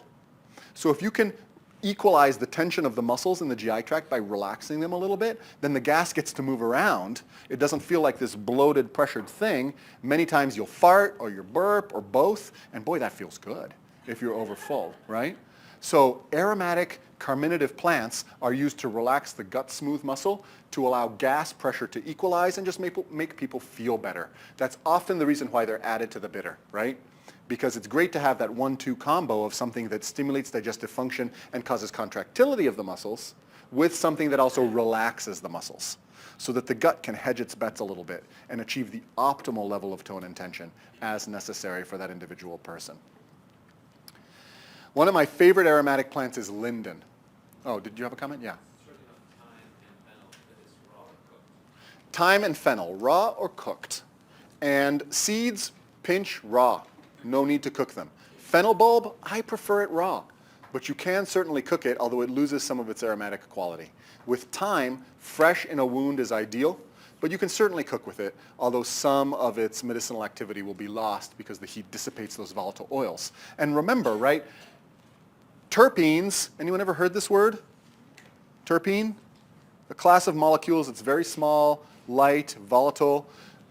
That's what we're talking about being part of the medicinal quality of all these aromatic plants. Essential oils are made up of terpenes, mono and sesquiterpenes, 10 and 15 carbon atom molecules, and phenylpropanoids like eugenol from clove. The smell of clove is a phenylpropanoid, but also a volatile molecule, all present in the essential oil. So all of these plants are terpene rich. These are volatile molecules. If you heat the bejesus out of them, they're going to leave into the air. Okay? Part of the reason why we want the lid on the infused oil if we're going to infuse an aromatic plant. Okay? So linden. So these trees were planted all throughout Central and Eastern Europe. This is like, it's on all the currency in the Czech Republic. Okay? Lipa, the linden tree. Tilleul in the south of France. Milled linden soap and linden baths, right? Lavender and linden, they're the main aromatics of sort of classic French perfumery. It has this smell that's so subtle and unique and floral. I love it. In Burlington, they bloom like first week of July. Typically, they'll bloom around the summer solstice. And this smell floods the streets. And you're walking late at night, and it's like that warm summer night that's kind of humid, and you round a corner, and whoosh, this aromatic like spirit flows from the linden trees and hits your nose, and you're like, wow, I'm a human on this planet? How did I get so lucky? Anyway, the volatile in particular is called farnesol, and it's relatively unique to this linden. And so that characteristic floral smell that you get is super amazing. You want to pick them flower and bract as soon as they open. They start getting like syrupy and narcotic and not quite as sweet smelling as the age of the flower progresses. But if you get them, you can infuse them into oil, or you can make a tea out of them. And linden is considered to be a nervous system calmative, also helpful to open up the circulation and used in blood pressure. But mostly it's for stress and anxiety, okay? Mostly it's for stress and anxiety. And so we're converging on some interesting actions from these aromatic plants as mediated by the volatile oils they contain. They seem to be able to open circulation by relaxing arterial smooth muscle. They seem to be able to equalize gas pressure in the gut by relaxing gastrointestinal smooth muscle. Sometimes they're used topically to kill things, and a lot of those volatile oils are broadly antimicrobial. And then they have this smell that grabs our consciousness in a very unique way. Finally, many of our aromatic plants, like linden, are also used for nervous system issues like anxiety and tension and stress. And my contention is that the combination of smell, bringing you into the present moment, plus opening up of the circulation and relaxing of the GI tract is a threefold combination that is very useful for stress. Now, we tend to use plants that are more floral and quote-unquote cooling as opposed to plants like garlic for stress and tension, but there's applicability for garlic in stress and tension too, particularly if that person has poor circulation and really cold hands and feet. But linden absolutely is one of them. And of course, so is rose. Yeah?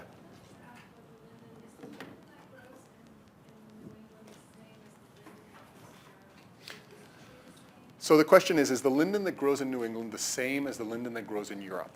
And there are a lot of species of linden. There's a hybrid version of Tilia cordata and Tilia platyphilus that's called Tilia cross europea. And that's the little leaf linden and one of the most commonly used ones.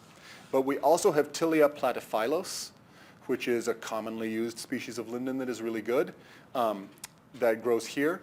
There's the American basswood, Tilia americana, which is native to here. Its flower doesn't smell quite as good. And my problem with the American basswood is it grows to like 100 feet tall. You can't pick the flowers even if they did smell good. But the smaller linden species of Europe stay more manageable, and you can climb them and get into those flower branches really easily. And finally, there's a third one that I really love called the silverleaf linden, or Tilia tomentosa. And it has these big, beefy, delicious smelling flowers that last for a really long time. And you can usually find those around here too. Yes, sir. I find in the Polish delis, you find the linden leaves and the flower bracts. They use that in some type of a meal?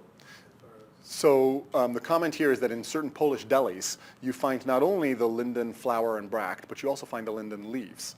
And early summer, late spring, early summer linden leaves can be used as grape leaves for like making dolmas and things like that. They're tender, not super fibrous, really delicious, lightly steamed, so good.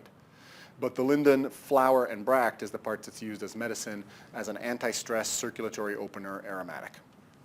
So rose is another example, again, of an aromatic plant that's used, and herbalists use rose for soothing the nervous system, particularly after trauma, or literal heartbreak. Rose can really help soothe and support that. It also is an herb that improves circulation. It's one of the more astringent aromatics, so it's particularly indicated if people also maybe have some heartburn or something like that. Broken heart plus heartburn, it's not as uncommon of a combo as you might think. Anyway, rose is applicable in those cases. And then, of course, we couldn't talk about aromatic plants without talking about lavender. And so lavender is one of my favorites. The issue with lavender, if anyone's ever tried to make tea out of this plant, is that it's pretty bitter, right? Really hard to take a big mugful of lavender tea. But if you make a lavender tincture, right, you get a little bit of that bitterness too, but I can introduce you to this really interesting technique, which is to take a tincture that you've made and you've strained and distill it. How do you do that? If you're lucky enough to have a still, right, you can just put it in there, send it through the condenser coil, and recover the spirit.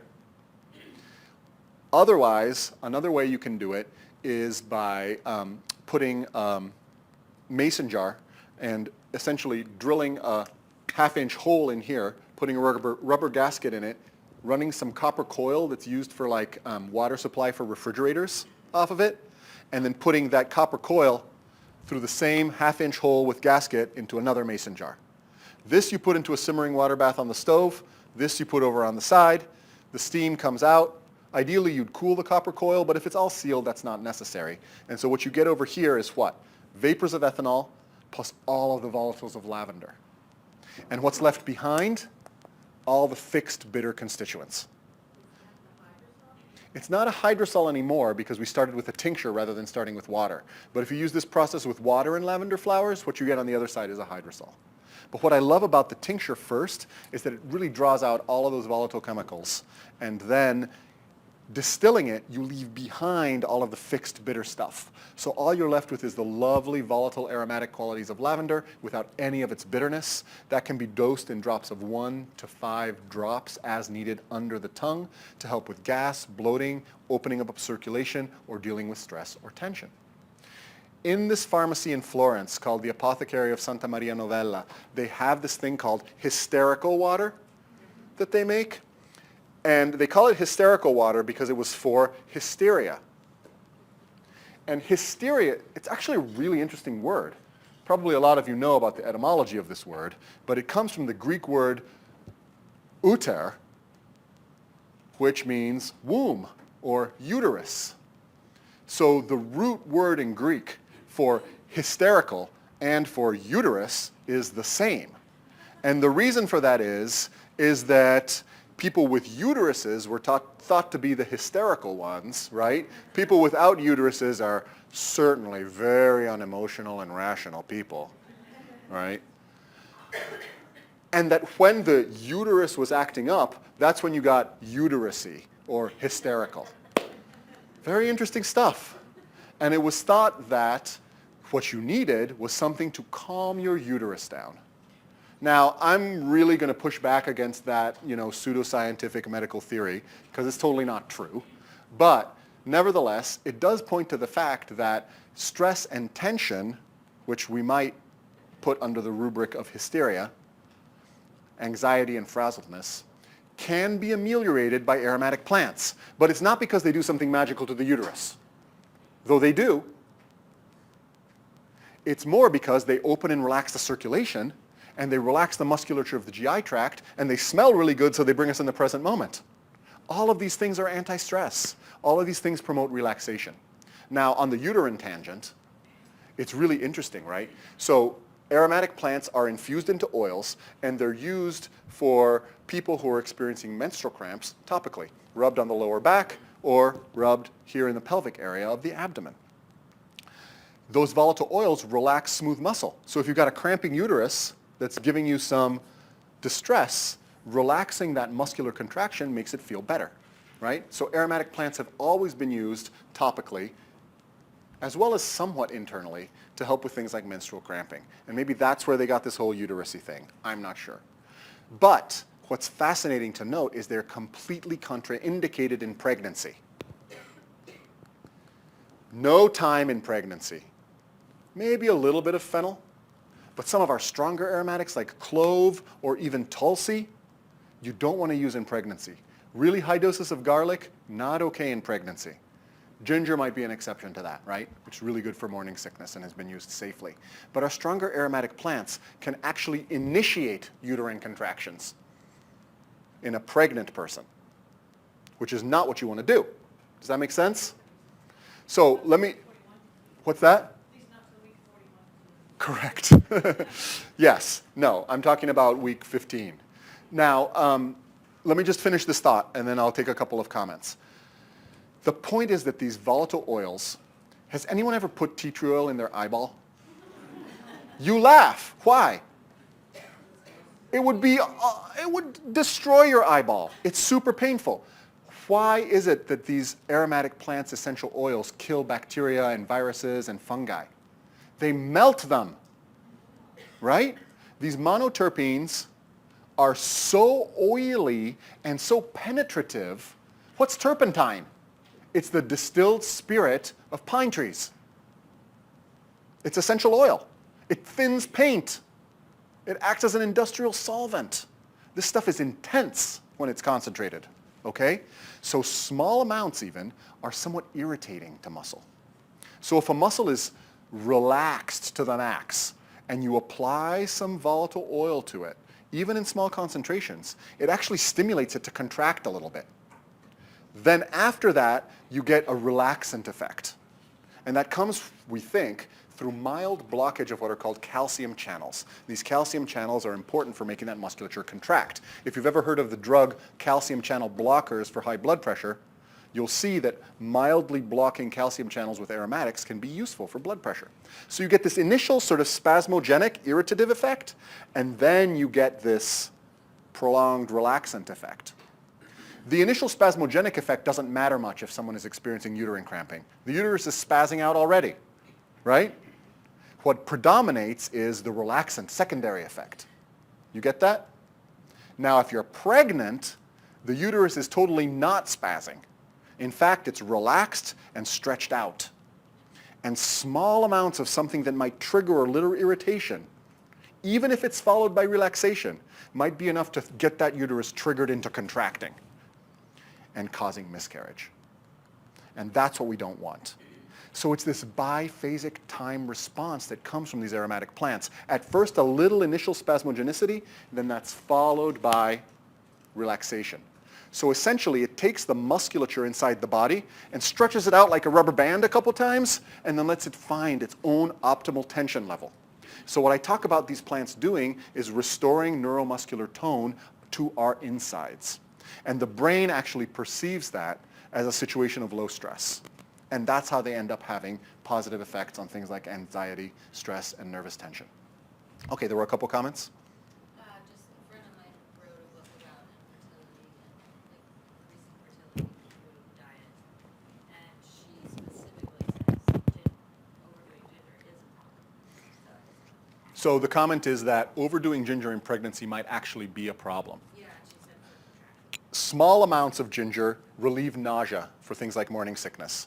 But yes, if you overdo it, you might be exposing a super stretched out, non-contractile uterus to an amount of volatiles that is enough to get that uterus to start contracting.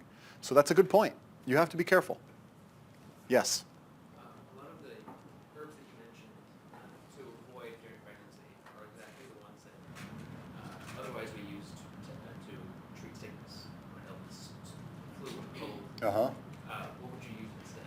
So the question is, if some of these herbs like thyme, which we use for treating bronchitis or flu or colds, can't be used in pregnancy, what types of herbs can we use in pregnancy to deal with those types of things? And pregnancy is tough. And usually I like to have a conversation with a midwife who's experienced in the use of medicinal herbs because I'm not a pregnancy specialist, I've never been pregnant, and I don't really it's not my main field of expertise, so I love to consult with someone who has more experience than I do. But that said, you can use strategies like elderberry that bolster immune function and have antiviral effects but are not contraindicated in pregnancy. And you can even use echinacea, believe it or not, which seems to be safe in a pregnancy situation if you'd like. So using the strong volatile oil-based antimicrobials or the berberine-based antimicrobials like barberry and golden seal, that's not okay. But you can use some other immunologic tonics or antiviral herbs like echinacea or elderberry if you want. Or you can use things like hot compresses of ginger on the forehead, or ginger rubs on the back, right, close to the lungs, keeping them away from down here. And that can give you a way to get some of those aromatics to that local area, not necessarily because they're antimicrobial there, but because they relax and help with breathing maybe. Could that go on the chest too, a hot compress? Could a hot compress go on the chest? Yes. Yeah, I mean, you don't want to use tons and tons. You don't want to use neat essential oils. But if you're using a whole herb like ginger or even thyme applied as a compress on the chest during pregnancy, that's okay. You just don't want to drink lots of that tea internally if you can help it. Yeah. And if you decided you did want to induce, stop the pregnancy. Stop the pregnancy. Yeah. Would So that be safe? herbalists, I will say this, historically, the herbalist served often as overlapping function of midwife. Often in the past. And in many cases, herbalists were called upon for, I don't have a better word for this, abortifacient herbs. Herbs that would terminate a pregnancy. That's a risky strategy. Partly because many of the herbs that are abortifacient, like mugwort or wormwood or yarrow, contain volatile molecules and other components that are also teratogenic or causative of birth defects. Which means that if you don't successfully terminate the pregnancy, you could harm the embryo or fetus without actually terminating the pregnancy. So I'm really reluctant to make any recommendations around the use of herbs for abortifacient purposes, except to say that historically, that's definitely something herbalists would do, and there definitely are preparations that will cause the expulsion of an unwanted pregnancy that are based in medicinal plants. I don't want to offer any advice in that regard right now. It's a very personal question, and it's something that should be done through intimate work with an herbalist, ideally an herbalist who has experienced pregnancy, working one-on-one. Can you capture lilac? Oh man, the question is, can you capture lilac? I struggle with capturing lilac. It's so hard to do. You can make a tincture of it, you can make an infused oil of it, it doesn't smell like anything. The best thing that I've come up with is to take those fresh lilac flowers and put them in a jar and cover them, I kid you not, with granulated white sugar. For some reason, it dehydrates the lilacs really quickly and draws the traces of volatiles that are present in the lilac into that sugar. And then you can just put a little bit of that in some hot water to make instant tea, and it smells like lilac for about 10 seconds, and then it's gone.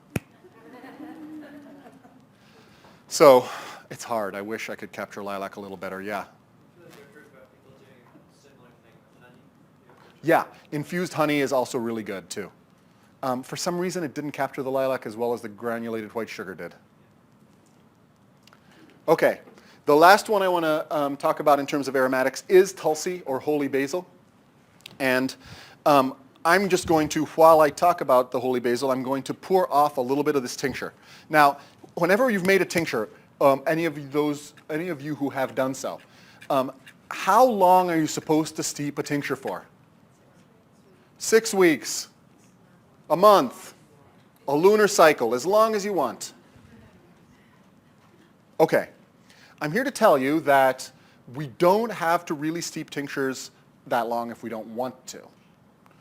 You can steep them as long as you want to if you'd like. The herbs will stay stable in there for 5 years. There are some herbs where you may not want to steep them very long. And I do believe the aromatic herbs are one of those classes of herbs. You can make a really good aromatic herbal tincture that you steep for 48 hours. I don't know if I would go longer than a week I mean, you can and it's fine. But what happens as you steep tinctures longer is you start to get more bitter and astringent constituents.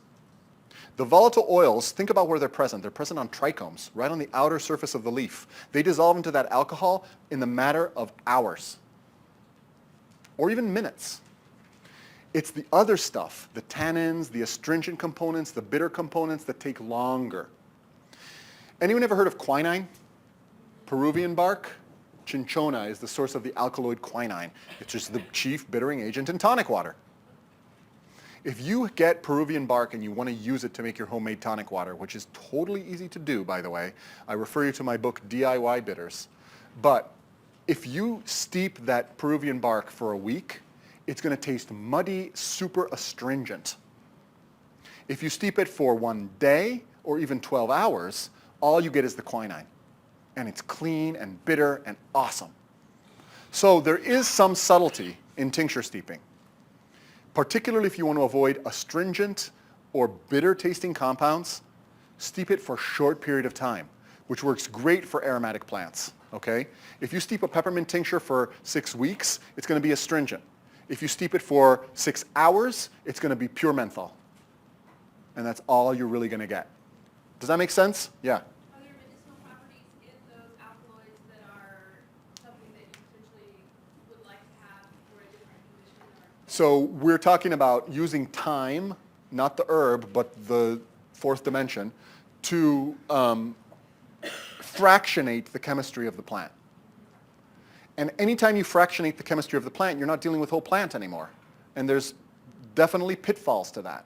And that means excluding some of the chemistry, which might be part of an entourage effect for that plant, or might be an important synergist. So if you did want to fractionate and then recombine at the end, you would do four different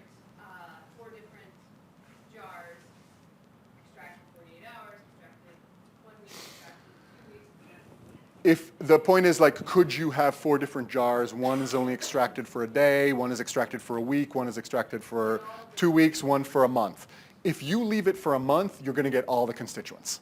You don't need to specifically only leave it for a day to get the menthol or get the quinine. That will all come in the first day, and then in the first week, you'll get another slew of constituents, and in the first month, you'll pretty much get 95% of all the constituents. Tincture extraction is like a logarithmic curve. Kind of looks like this, right? You get a lot at the beginning and then sort of a law of diminishing returns as the extraction continues. But really what I found by researching this and actually doing chemical analysis of the extracts is that unless we want to, we don't need to steep tinctures for a month. And what I'd like to do now is just pour off some of this Tulsi tincture. I foolishly did not bring my stainless steel mesh strainer. But I'm just going to pour it off, and even if there's some plant material, it's going to be all right. What? Oh, that's okay. Just, you'll have to bear with me even if there's some plant material in here.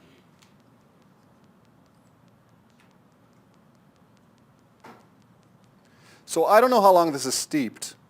Maybe like 2.5, 3 hours? Not much more than that. This is Krishna Tulsi.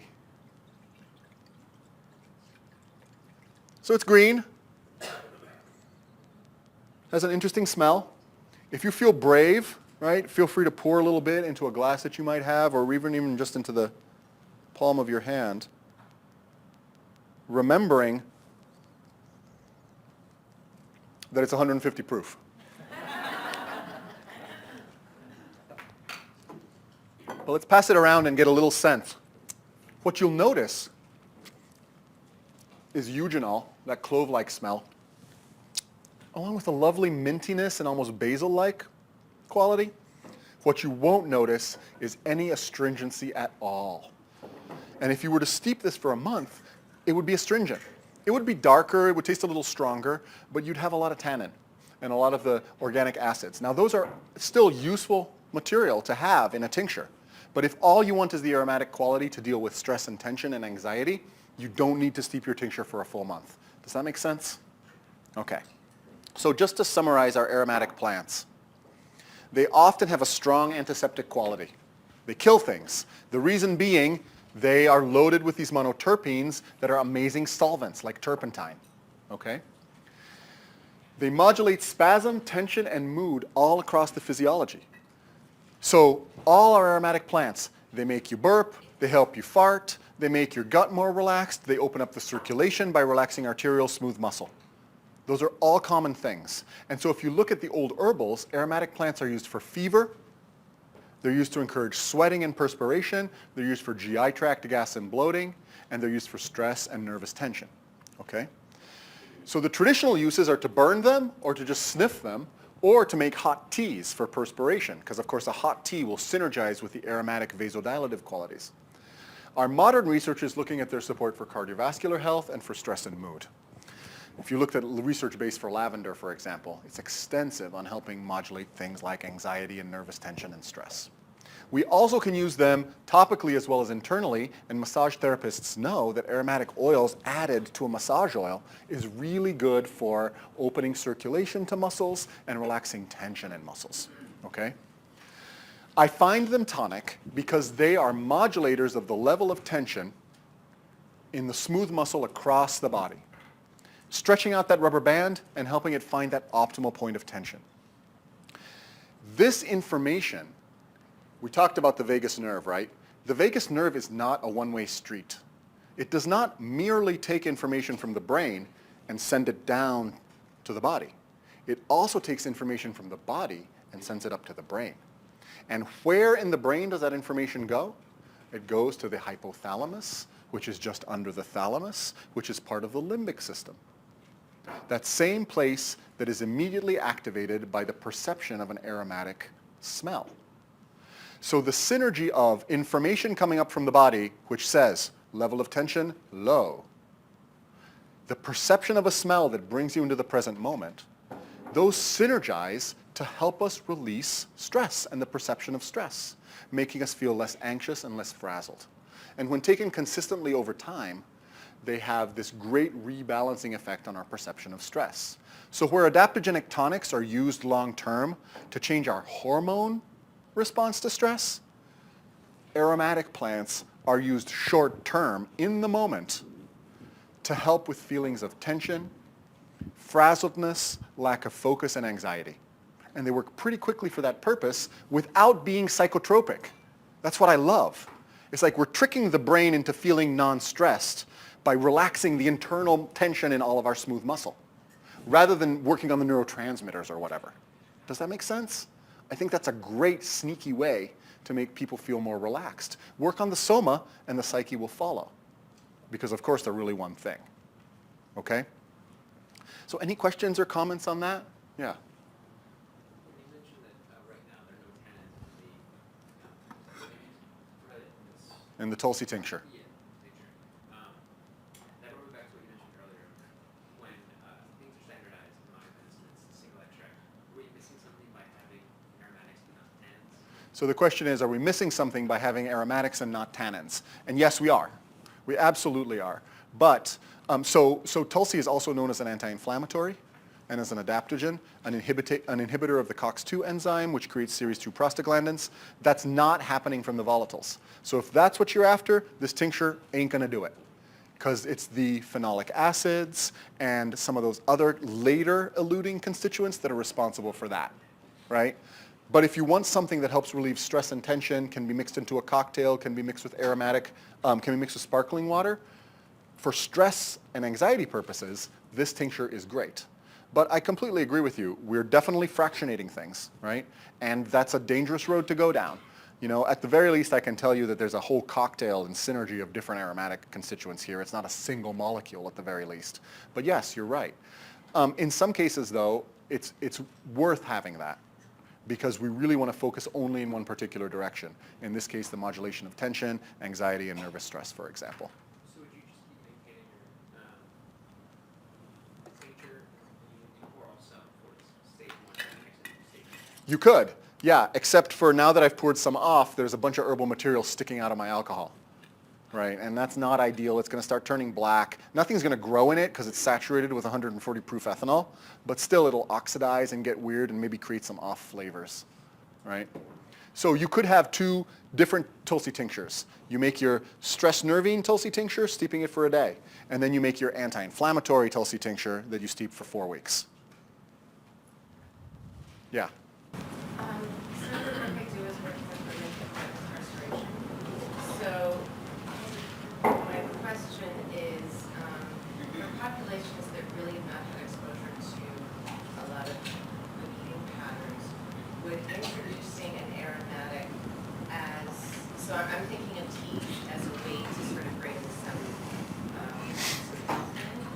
Would using an aromatic, even as like an aromatic in terms of just an environmental experience, is there any sort of communication through the plants or through, I'm thinking, does that open up people to being more receptive to say tea? Because sometimes the herbal teas are more challenging for people if they haven't been exposed to them. So would an environmental aromatic help? And is monk fruit a better sweetener than some of the others? We got a lot of questions. So the one is, can we incorporate aromatics into people's lives by just putting a rosemary plant in that room or using an aromatherapy diffuser or something that is environmental rather than taken internally? For people who have a hard time or for whatever reason can't use alcohol-based extracts or teas, yes. And that's what aromatherapy does for us, right? And there's a lot of research backing the idea that we can volatilize terpene molecules into the air, inhale them, and it modulates our mood in a positive way. It also makes us feel more relaxed, and it may make us feel more open to actually moving into a tea after that. I do think that if we're talking about diet and nutrition, introducing someone to bitterness is almost more important, but especially if you're working with incarcerated folks, the idea of nervous system support and stress and tension is a really important one. And a lot of times people make poor dietary choices because they're under stress or because they are self-medicating with food to try and relieve that stress and tension and making some questionable choices in that regard. So I think using environmental diffusion of volatile molecules for stress and tension is useful and effective and sounds like a great idea. Now, monk fruit is a good alternative sweetener. It's not like stevia in the sense that its flavor is different, but it's like stevia in the sense that it doesn't really have calories. It provides an artificial perception of sweetness without actually being caloric. So I totally support using that, and different types of monk fruit extracts are available that you can bake with, for example. But if you want to make a tea taste better, you can put just a trace of monk fruit or stevia in with your tea mix, and it tastes sweet, and people like that. So I support that as well. Yeah. Microphone? Okay. Yes. I've used red clover to modulate sweetness and Oh, great. moderate balance bitterness a little bit. Is that caloric or is that? The question is, what about red clover for sweetness to modulate bitterness? Is it caloric? And the answer is not really. It's not really caloric, but it does have so much nectar. It is actual sugar. Yes, but it's so very little that I don't think we're too worried about that. Red clover in a tea, being a source of hidden calories. It's also not incredibly sweet, but it is. I agree. It sweetens up blends in a really nice way. A couple of other comments. Yes. For the bitter herbs, you said that they need stress to make the phytochemicals. The aromatics need that too? Yes, we found that all of these secondary plant metabolites, including aromatic terpenes, as well as bitter flavonoids, lactones, and other bitter compounds, are eluted in increasing quantity when plants are under stress. Aromatics, we think, in part because they're a signal to other plants that browsing has happened, that there's been damage to the leaf, damage to the trichome, the volatiles travel across the air. If it's a bacterial damage, it might help sterilize or fight that infection just like it does for us. But if it's an insect or an herbivore, the volatile travels across the air to a neighboring plant which is actually able to perceive that and upregulate its defensive strategies in response. So we see under stress and damage that plants make more volatile terpenes as well as the bitter constituents that we were talking about earlier.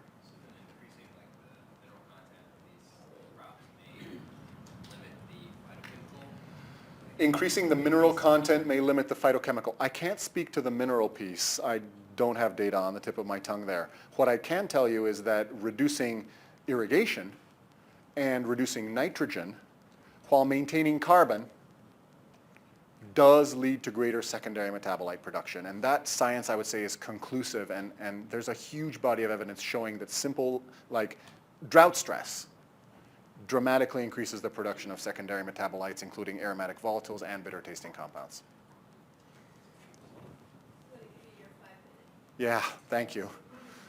Yes? When you talk about like diversity, like a rich menu or whatever, like with aromatics and tinctures, is it like more, is it better to like have like a lot of different ones, or is it not really matter with that? It's a good question.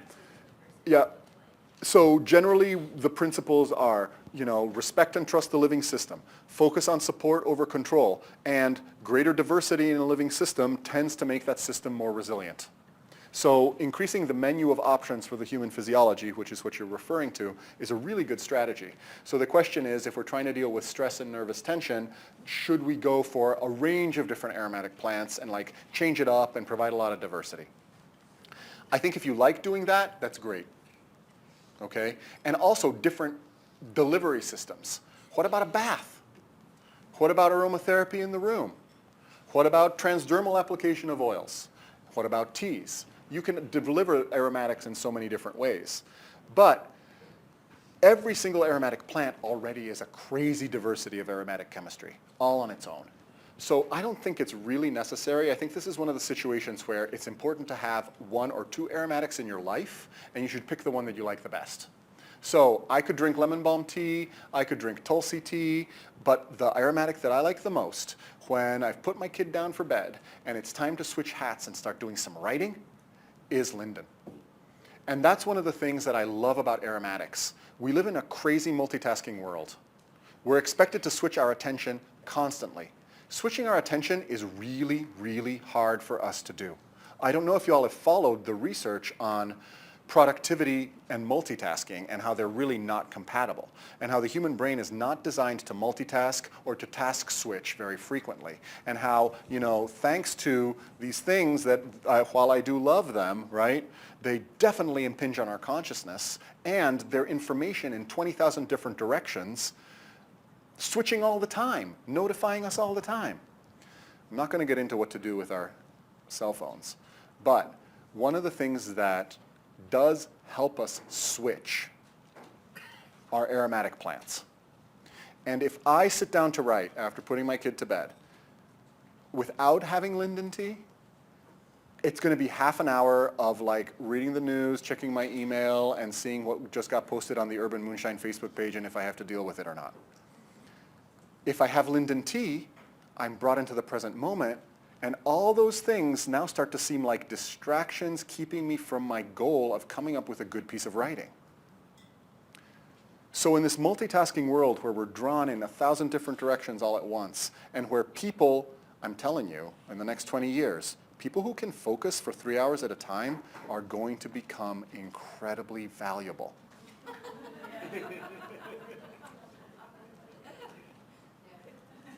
So, to make yourself valuable, consider the use of aromatic plants, because that's exactly what they help us do. They help us switch hats and transition. That's part of why they're used in ceremony. Okay? That's really part of why they're used in ceremony. And they can help us move from one part of our day to the next part of the day with greater grace and mindfulness. They're certainly great adjuncts to any mindfulness preparation or program that you might be engaged in. I'm going to take one more comment and then I want to finish up. Can you recommend, for those of us that are now in the winter season and we're far past the linden season for capturing flowers, can you recommend a tea company that produces quality tea that you can access? So I work for this tea company called Traditional Medicinals. I would rather you get pine needles from a pine tree fresh and make tea out of them for its aromatic purposes. And part of the reason for that is, and I love Traditional Medicinals, and knowing the ins and outs of the quality work that goes into making those teas, I stand fully behind their quality, their potency, and their efficacy. But almost any national tea company uses herbs that have been steam treated almost by law at this point via FSMA. And if you steam treat an aromatic plant, you're going to lose a chunk of the volatile chemistry that is so amazing and responsible for its fragrance and its medicinal efficacy. So, if you can find a tea company that doesn't steam treat their herbs, or you can find a local herbalist who stashed some linden away, great. But even linden that's bought on the open market through a company like Mountain Rose, it's going to be steam treated. So again, because there's a lot of crossover with these aromatic plants, you can get pine needles or spruce tips and make a vitamin C rich tea that is also an amazing aromatic that accomplishes a lot of the things we're talking about here. And you get it and it's fresh and it's vibrant and it's real. Did you have a quick comment? Well, you're about to get into tonics. I was just wondering Yeah. if you could touch on asthma, and you mentioned Ugh. time for We're not going to be able to get into tonics, my friends, but let me at least show you a little bit of what I wanted to talk about. I wanted to talk about green tea and camellia with its epigallocatechin gallate and its catechins that are responsible for cardiovascular protection. And of course the blueberries and hawthorn berries that are also responsible for cardiovascular protection, which fall under the sour tonics category, okay, that are good for cardiovascular health primarily. The next class of tonics that I want to talk about are the sweet ones, which include herbs like astragalus root, ginseng, codonopsis, and I'm going to throw the mushrooms like shiitake and reishi mushroom in there as well. What these sweet tonics do for us is provide immunologic balance and also balance to our stress hormones, particularly the hormones involved in our hypothalamic, pituitary, adrenal gland axis. So they modulate our hormonal response to stress, where the aromatics modulate our nervous system and muscular tension response to stress. Okay? So they make a great combination together. And I'll leave you here with a picture of the fairy hills of Noath in Ireland. And the reason I leave you with this is because there's this amazing Irish legend, right? The legend of Miach and Armed. And these were brother and sister in the Tuatha De Danann, the shining people of Ireland. And the shining people of Ireland came to the shores of Ireland a long time ago, and they found this race of folk there called the Firbolg. And they got into this crazy war with the Firbolg, right? And King Nuada of the Tuatha De Danann had his hand chopped off by one of the warriors of the Firbolg. And Breed, the ruler queen and priestess of the Tuatha De Danann, she said, a king with no hand cannot rule. This is not a good thing in the middle of a war. So they called on Dian Cecht, the chief healer of the Tuatha De Danann, and they said, hey, what can you do for Nuada's hand? It's been chopped off. And Breed says he can't be our king, we need a king to lead the army. And Dian Cecht, who had a lot of pride about his healing abilities, said, well, I can't reattach a body part if it's been severed, but I'll make you a silver hand that works just as well as your original one. And they made the silver hand and they reattached it and it totally moved and he could hold his sword, but Breed said, it's not real. It doesn't count. He still can't lead the people. So Dian Cecht was at a standstill. So he turned to his son, Miach, who was also an amazing healer. And Miach said, well, I think I can do something. And Miach took his sister Armid and they went out to the battlefield and they found Nuada's severed hand. And over the course of 3 days, and like deep incantations and magic, they actually were able to reattach Nuada's hand to his arm, and it worked perfectly. They restored the king, and he was able to go out and fight again. Dian Cecht was really pissed off about this because his son had totally upstaged him. So he took his son into the middle of the council of the Tuatha De Danann and said, if you're really a healer, you need to undergo my test. And he pulled out his sword and he swung it at his son's neck and went like halfway through. And Miach took a while, focused, and healed the wound on his neck from the first cut. Dian Cecht got even more aggravated. He took a second swing at his son's neck and he went 3/4 of the way through. Miach took a little longer, he settled in, and he was able to heal his neck, right? Dian Cecht is now livid, and so he takes all the strength that he has and just fully severs his son's head completely from his body, and Miach's head tumbles off into the green grass there. He was not able to heal that wound, and his sister, Armid, as well as everyone else, devastated. They all ran away from that horrible murder site of son being killed by his father. But Armid came back quickly and stayed there with her son's body, and with her brother's body, and she sang to it, and she sang to it, and she sang to it every day without eating, just drinking rainwater as it fell on the green hills of Ireland, until after a month, Miak's body decomposed into the ground, and out of his body sprang the 1,000 healing herbs that we use to take care of ourselves in this crazy world. And Armid collected them one by one and sang the name of each one as she collected it and put it into her cloak. And as she was doing this, Diane Kecht finally, a month later, came back to the site of his homicide. And when he saw what had happened, and that his daughter had collected the healing herbs that grew even in death out of his son's body, such an amazing healer he was, his anger came back in full force, and he took his daughter's cloak and he threw it and scattered all the herbs into the air. But fortunately, Armed had sung to each one and had named each one and learned each one. And she ran away from the Tuatha De Danann and went to live in the hills of Killarney. And many say that she still lives there today, teaching the Irish people how to use medicinal plants and how to bring them into their lives in good and positive ways. I think the spirit of Armed lives inside all of us. All we need to do is get out into our gardens and encourage these plants to come back.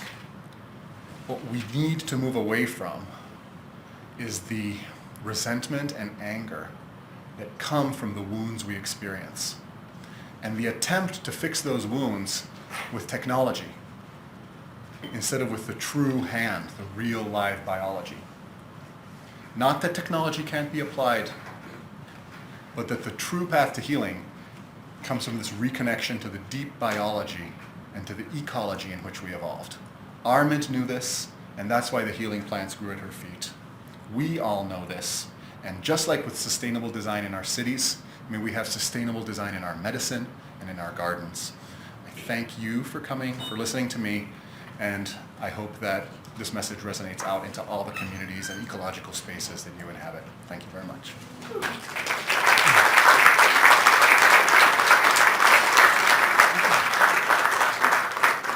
I'm going to stick